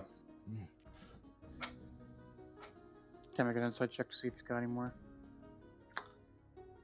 How? How are you inside of him? Does it seem like he's just trying to get me to go away? Because he just... The way he's Okay. talking sounds like Understood. Okay, go ahead and give me an insight check. That's a 13. 13. It does not take much to... DC 10. This guy is not trying to get you to go away. This guy is desperate for you to buy anything. He's like, please. And he's trying really hard, like overcompensating to like subtly try to be suggestive of like, you should buy this without being like, you should buy it right now. How much do those go for? Well, usually they go for 300 gold pieces each, but like, honestly, in today's economy, 200. 150. And make a persuasion check.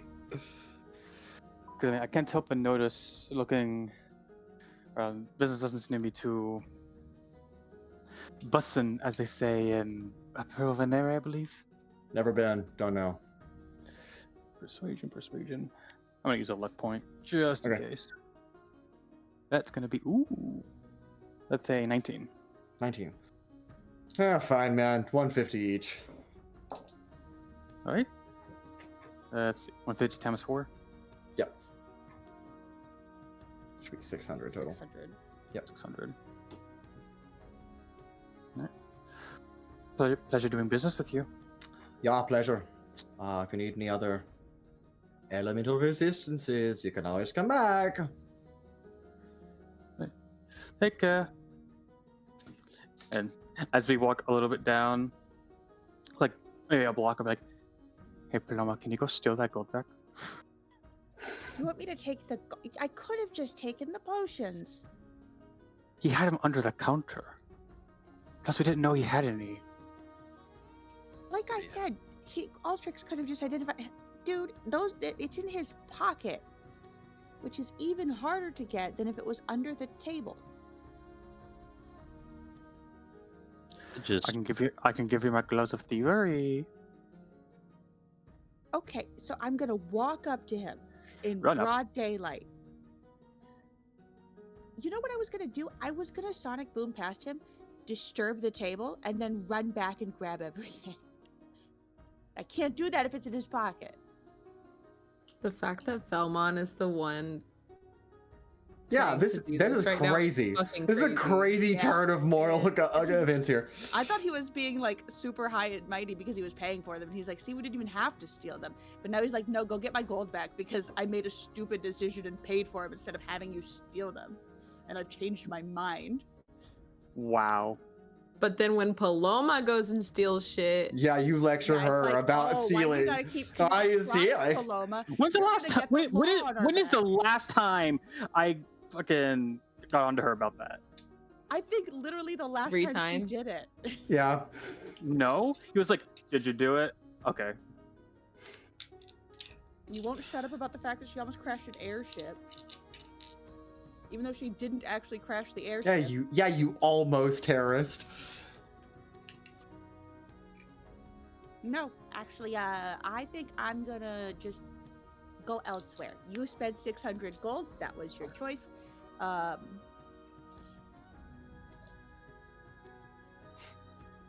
Wow.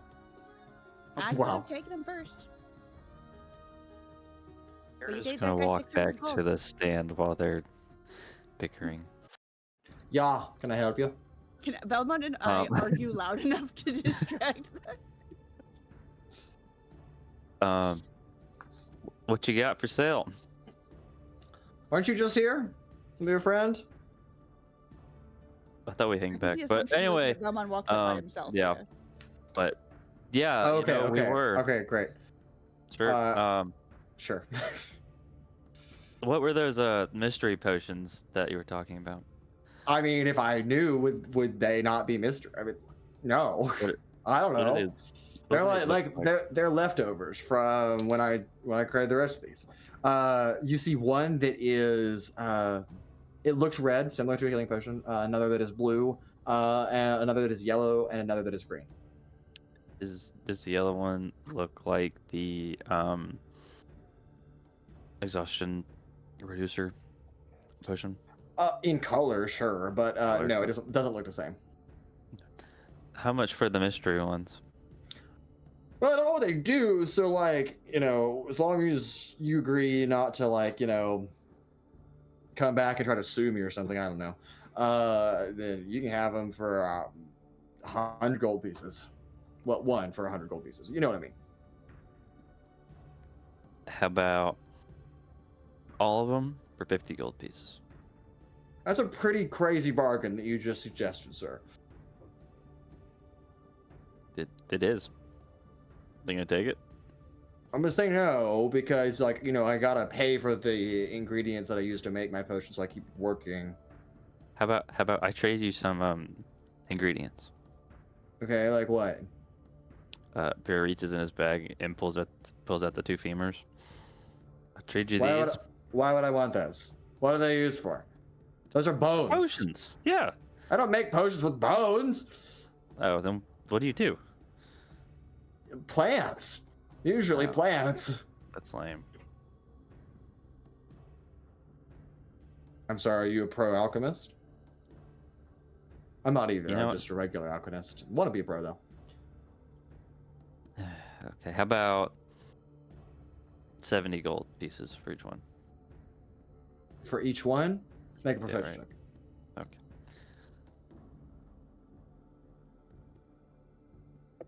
Natural one. Nuh-uh. Yeah. Yeah, 16. 16. 75.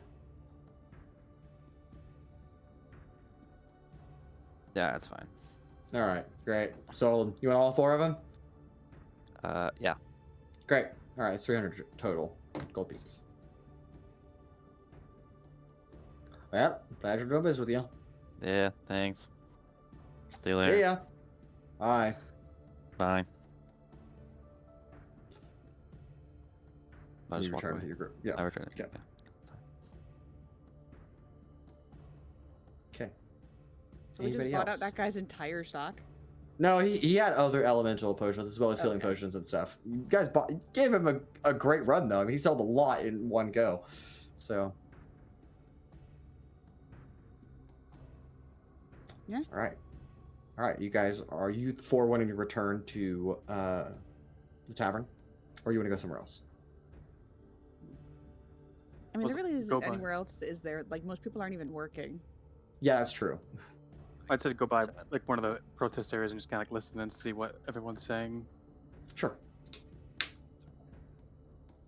Kind of general, like what I've already kind of hinted at. It seems that all of these individuals are guild workers for different groups, and they're all upset that they're not getting paid because the guilds they work for are not exporting their products, and they're not exporting their products because the shipping companies aren't shipping them, and the shipping companies aren't shipping them because there's a war. And so it's just kind of you're looking at like the very backlog of like we've mined resources, but we're not selling it, so therefore we're not getting paid. So why would I keep mining resources for you? And that's what people are generally upset about. And you hear people chanting about the extraction assembly and how they need to figure things out, and how it's been 2 weeks since everything like halted and nothing's changed, and how people are upset about it, and people are going to starve if they don't get food and money, and they refuse to go back to work until they have providence for them. So just kind of generally, literally a workers' class union that is basically rallied against the city's ruling body until they figure out how they're going to keep paying their workers. Are there any like strike breakers or police officials or anything like that around? No, actually, as you look around, there really doesn't seem to be a police force, so to speak. I mean, there are a couple like armed guards that seem to be like holding rioters back from like breaking into different guild halls, but no one's like keeping the crowd at bay. Like they're not like settle down, people. Like there's no governmental force that's like chill or trying to break things up. It's just like the rioters are just like, and they're not like angry rioting. This is like a peaceful protest. There's a lot of shouting and heckling, but not like no one's throwing stones or swinging swords. Yet. Yep.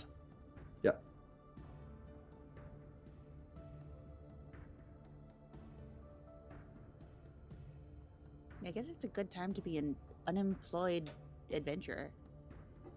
And you said it wasn't a real job. I know. I mean, we're only unemployed when we don't have a mission we're on, when we're getting paid for, which I guess has been most of our time. I'll make it easier to hire somebody, too. That's a good point. Everyone's Everybody that'll desperate. work. Yeah. How many of these people do you think we could hire? It's not We gonna do. happen. We Unless you're hire hiring them for like 40 of regular them. labor.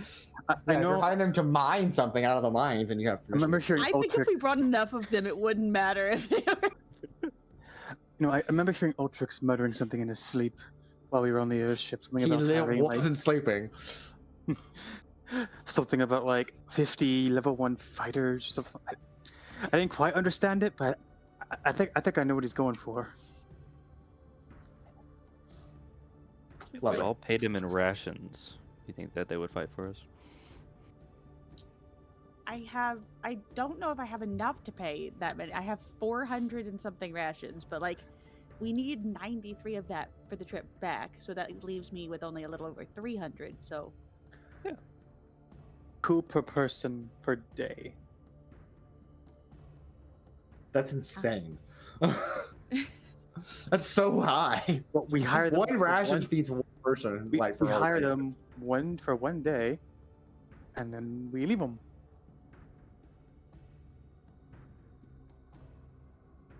Well, while you guys figure out how the logistics of hiring regular common workers that have no fighting experience to do whatever you'd like, we'll go to Altrix, who is joining with Raylan Vost to the 4th strata where you've arrived at Gnome Depot. This Gnome Depot is substantially larger than the one in Oshivester or in Hydroxyl Vexen, and slightly bigger than the one in Provenary. Gotcha. Hi. Welcome to Gnome Depot. What can I do for you? Hello. Yeah, hi. Do you have any? Oh, hold on. Reaches into his bag and puts on the hat. Oh, I see that you're an esteemed customer. Welcome, Mr. Gnome. What can I... Do you need to look at the big catalog today? I guess that depends. I'm looking to get arcane essences of sorts. Okay, all right. Well, that wouldn't be in the big catalog. Okay, let's see. Arcane essences. There's like raw ether. Okay, hold on. I have a note here. Looking for reagents as well as primal essences. Gotcha. Primal essences. Okay, so like raw ether. Is that what you mean by essence? I suppose yes. Okay. Well, we mostly work in like materials and like mining equipment and fortifications and home goods. So I don't know if we have what you're looking for. You're welcome to look around though. I'll do that. Okay, well, I'll be right here at this desk if you need me. And yeah, that's all. I'm the only worker today. It's all the company can afford currently. Very well. All right, well, let me know if you need anything. Well, I guess I'll poke around and go to the quote-unquote electronics section. Sure. Yeah, I think there are some arcane imbued like metalloids and metals that you and ore that you can find. None that are just like raw essence though. Like you would have to buy stuff and then extract it probably to make your own essence. That's a lot more time to this thing. Okay, I think we're just better off trying our hand at some of the more specialized stores. Okay. As you bid farewell to Gnome Depot, and it's one employee today. You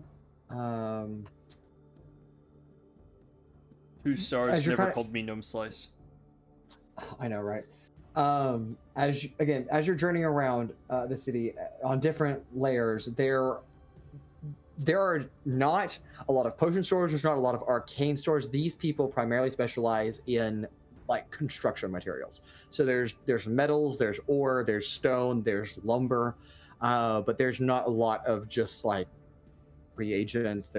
That's not what the city is particularly good in specializing. So like to find something like that is quite difficult, if not unlikely. And so I think as you spend the better half of the afternoon journeying from shop to shop on different strata, kind of bouncing up and down between the first 4 strata here in the city, you do not find anything that is what you're looking for.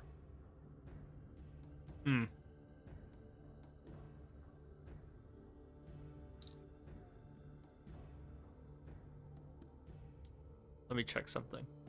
Okay.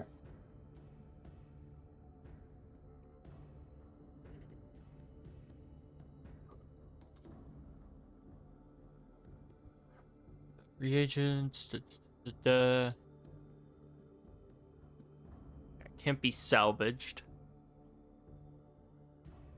Very sad. However, I am aware that not all reagents come in the form of plants and whatnot. Some are of the more stone variety. True. And I suppose if nobody's in the mines right now, could go poking around, but I think I'd better do that with more backup, if at all. Okay. So do you ultimately return to the tavern? Yeah. Okay. All right. Marek and Genevieve. The two of you, Genevieve, after finding a way to clean up, there is like a bathrobe in here, and you can like put that on instead, unless you want to try to find other clothing. I mean, you also probably packed like, I would imagine in your gear you probably have a change of clothing. So if you want to just like swap that out, that's also fine. I think it would make sense that she probably packed like something. I would hope that everybody packed a change of clothes.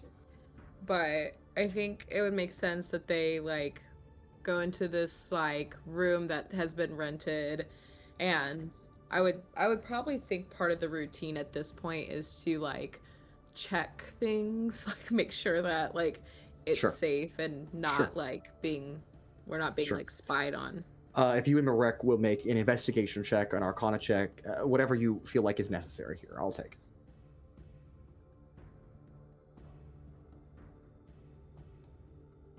18 on investigation. 18, okay. She's a 10. She's really 10. just wanting to get comfortable. Okay. Marek, as you are looking around the room, you find on the wall there seems to be like this like small like little like crack in the wall, as if something behind it could be hiding there, or it could be covering up something. I think on 18, that's all I'll give you.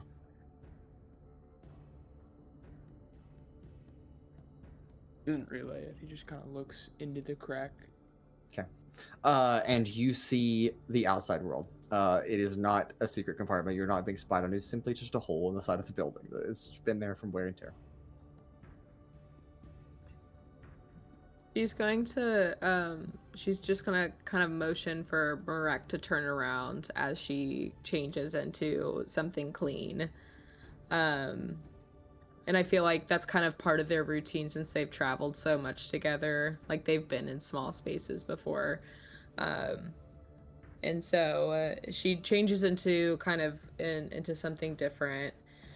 And then she's gonna take like the soiled clothes, and is there like a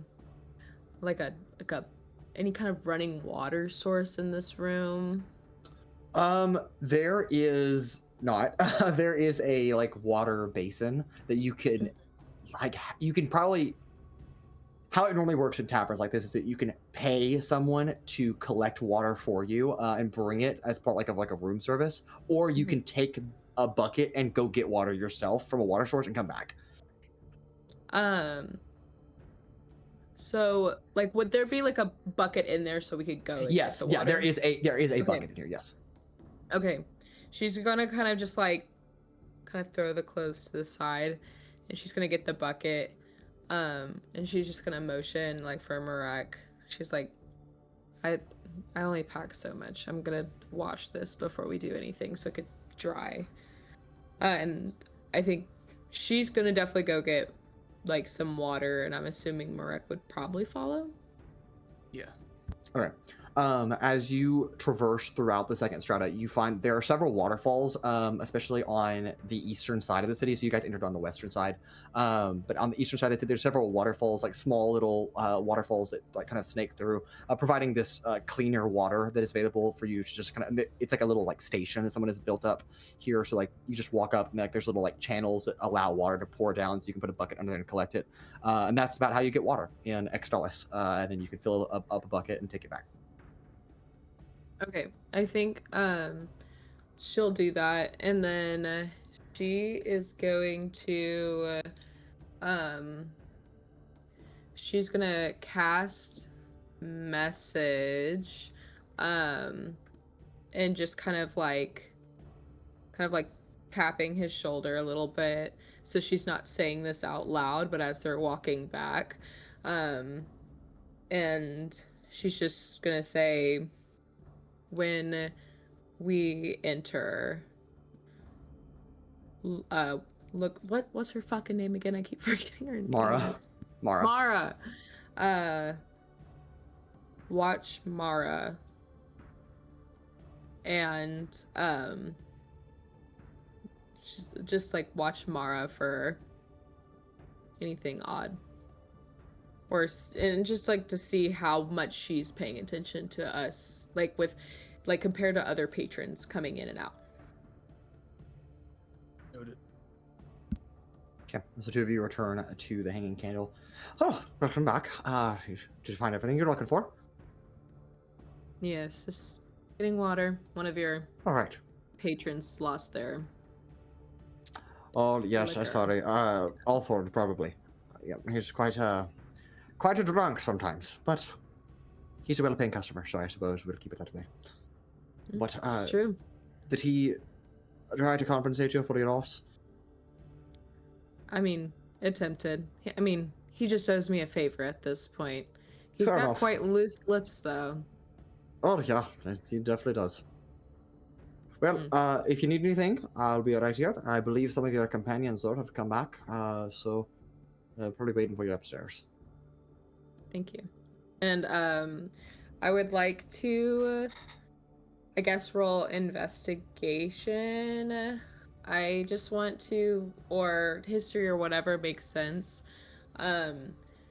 Genevieve is kind of suspecting Mara, like maybe not full on as like an informant of like the organization, but an informant of somebody. So Okay. I think that's just kind of what I'm rolling for, to kind of confirm or deny, or to kind of collect any kind of evidence that would make me think that's more than just suspicion. Sure. To clarify, are you trying to see if she fits the description of informants you know to exist as part of Azazel's organization? Because that would be a history check. Or are you just trying to insight her to see what her motives are? Could I insight her? Sure. Could I do both? Yeah. I mean, you have to kind of pick one or the other to like favor, but sure, you can do both. I'm gonna favor insight, but Okay. I'm interested in that part too. Okay, wonderful. Go ahead and give me an insight check, and we'll go from there. Okay, I'll start with the insight, and I think I will go ahead and, because I always ask you this about the heroic inspiration since we kind of re-ruled it. Yeah. We can't preemptively use heroic inspiration, right? Correct. It is meant to be used if you know a roll failed. Okay. I'm Or I gonna guess maybe after the fact, but yeah. I'm just gonna preemptively use a luck point so I can roll advantage on this. Okay. Oh, I'm so glad I did that. Wow.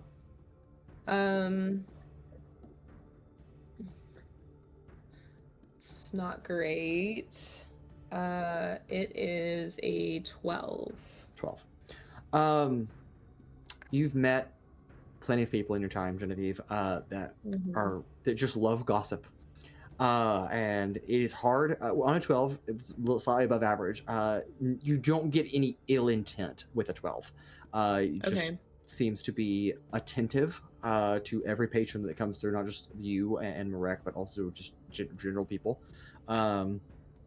Seems to care a decent amount, which is fair for a tavern owner, and seems to love a good story, and loves to share knowledge, no matter who it be about. Okay. Could I roll history to see if she does fit a description, or there's anything about her that kind of rings? Yeah. History check is fine. Yeah, that's fine. Okay.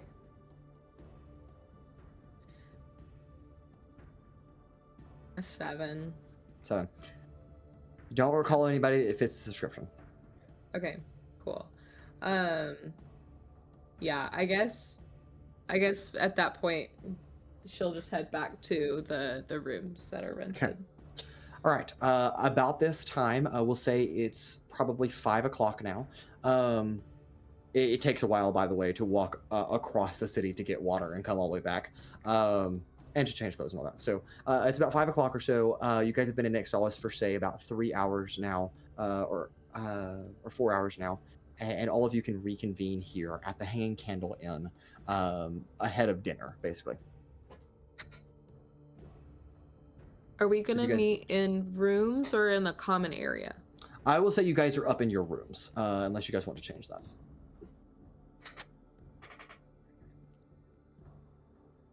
Did you? Oh, I'm so sorry. I was just gonna say that Genevieve's gonna be like washing her clothes probably as y'all are getting back. Anyone find anything of note?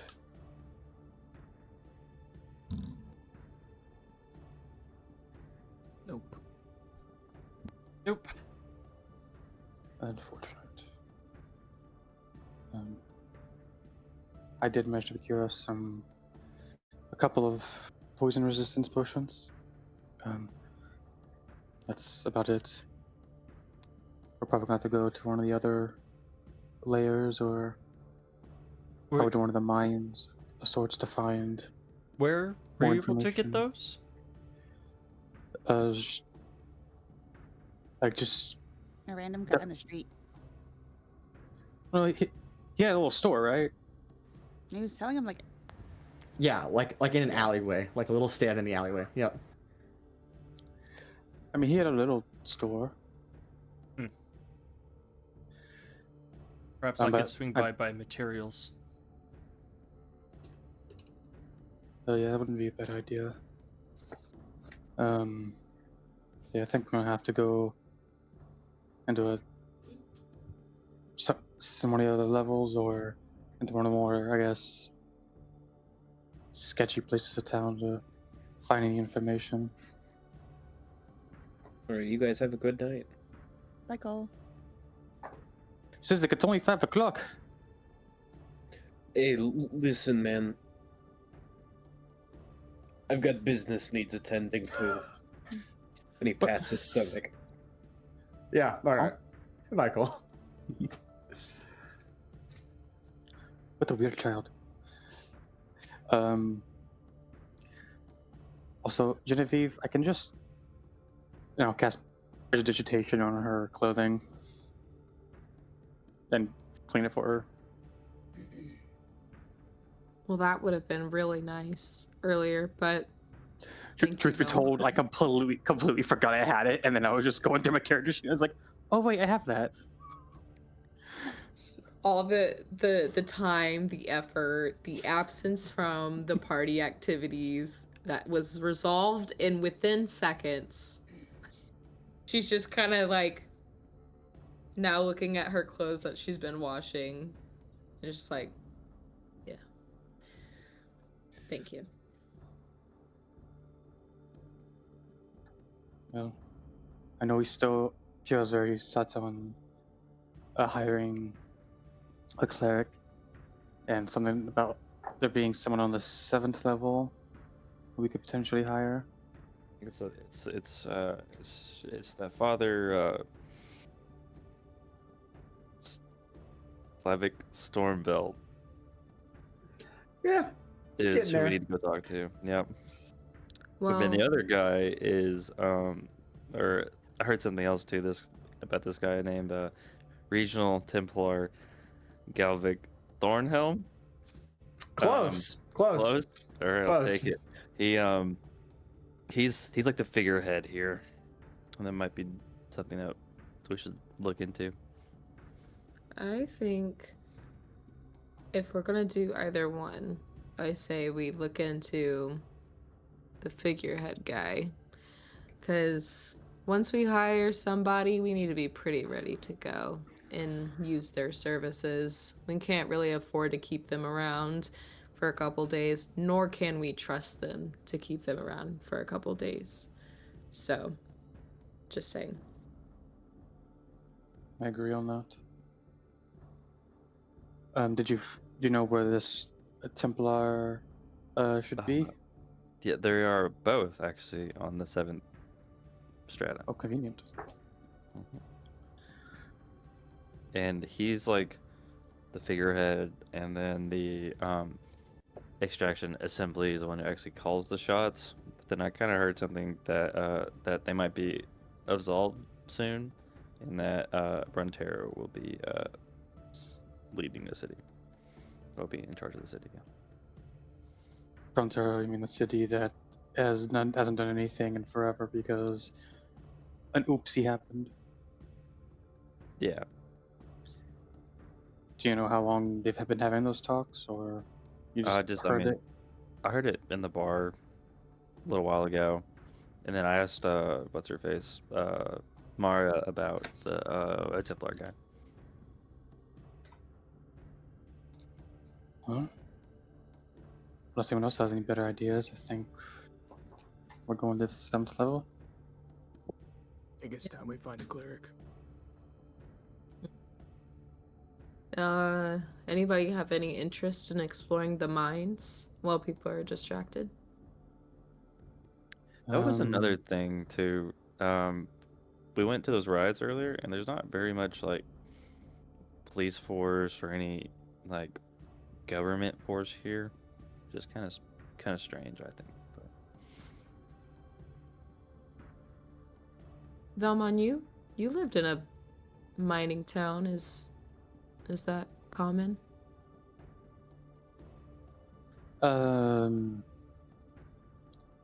Phyrexia is a little different from this place. Yes, there wasn't really any. There was a police force of sorts, but the amount of power they held was basically null and void. The government there was more of a more of an empty shell than anything. The houses that controlled the mining operations there were the ones who really had any sort of sway. But as far as so far, it seems like there's not really any houses here. There's just that extraction assembly.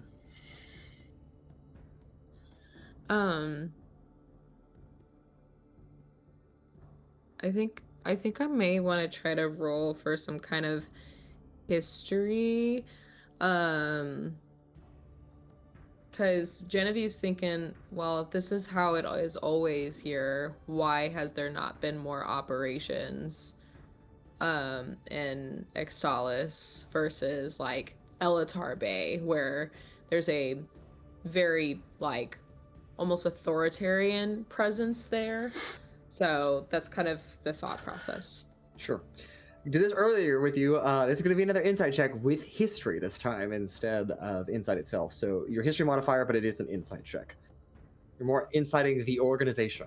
Why let such a good opportunity pass up?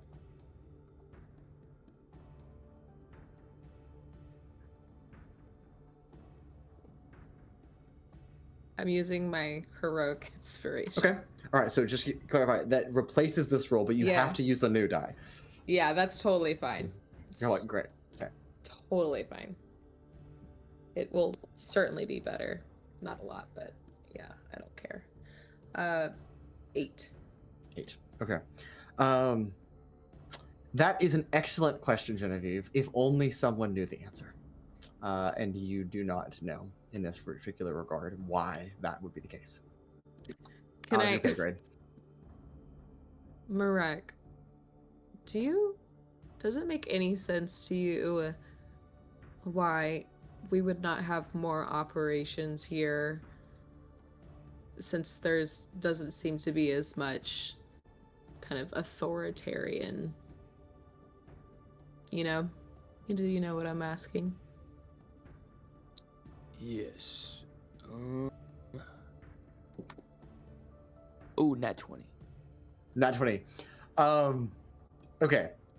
That's pretty damn good. I hadn't even asked for a roll yet, but I'll take it. Yeah. I was gonna say the DC goes up when you try to repeat the same roll again, but a nat 20 is a nat 20. Marek, strangely enough, you've thought about this before. Like, why? Like, you've like got here and you were like, "There's no police force here. Why didn't we have bail procedure?" And honestly, there could be multiple answers to that, and I think a natural 20 I can give you quite a few of them. One, maybe it's not Azazul's turf. That's the most obvious. Second of all, there already presumably is an operation here. Why would you put more than one in one city? I don't know. And third, Azazul seems very inclined to try to twist people to his will and hold, like, blackmail them. This city, from what you've gathered, seems like the people here are beneath Azazul, and does not seem like these are the kind of people he would be able to sway, because they are meaningless to him. So pride. That's the other one. Just relay that to the entire group. Okay, great. And all of you, correct me if I'm wrong, but all of you begin your ascension to the 7th strata. It'll be 2 copper pieces per person to ride the lift up to the top. So go ahead and pay that. The city's got to make money somehow. And as all of you ascend into the snow-capped mountain overhead, leaving behind the city, the riots, and into a much more quiet district, which one much smaller. The first thing that comes into view as the lift ascends to the top is the towering cathedral that stands as the tallest building in the city that overlooks the city below, the Church of the Seven Gods. And next to it, a large fortified mansion that likely serves as the residence of the regional Templar. And all of you approach here, and evening continues to approach as well. We'll go ahead and in our episode of right there. We will continue our journey in Extolis next week. Thank you all for joining us. Have a wonderful night. And as a reminder, the adventure continues.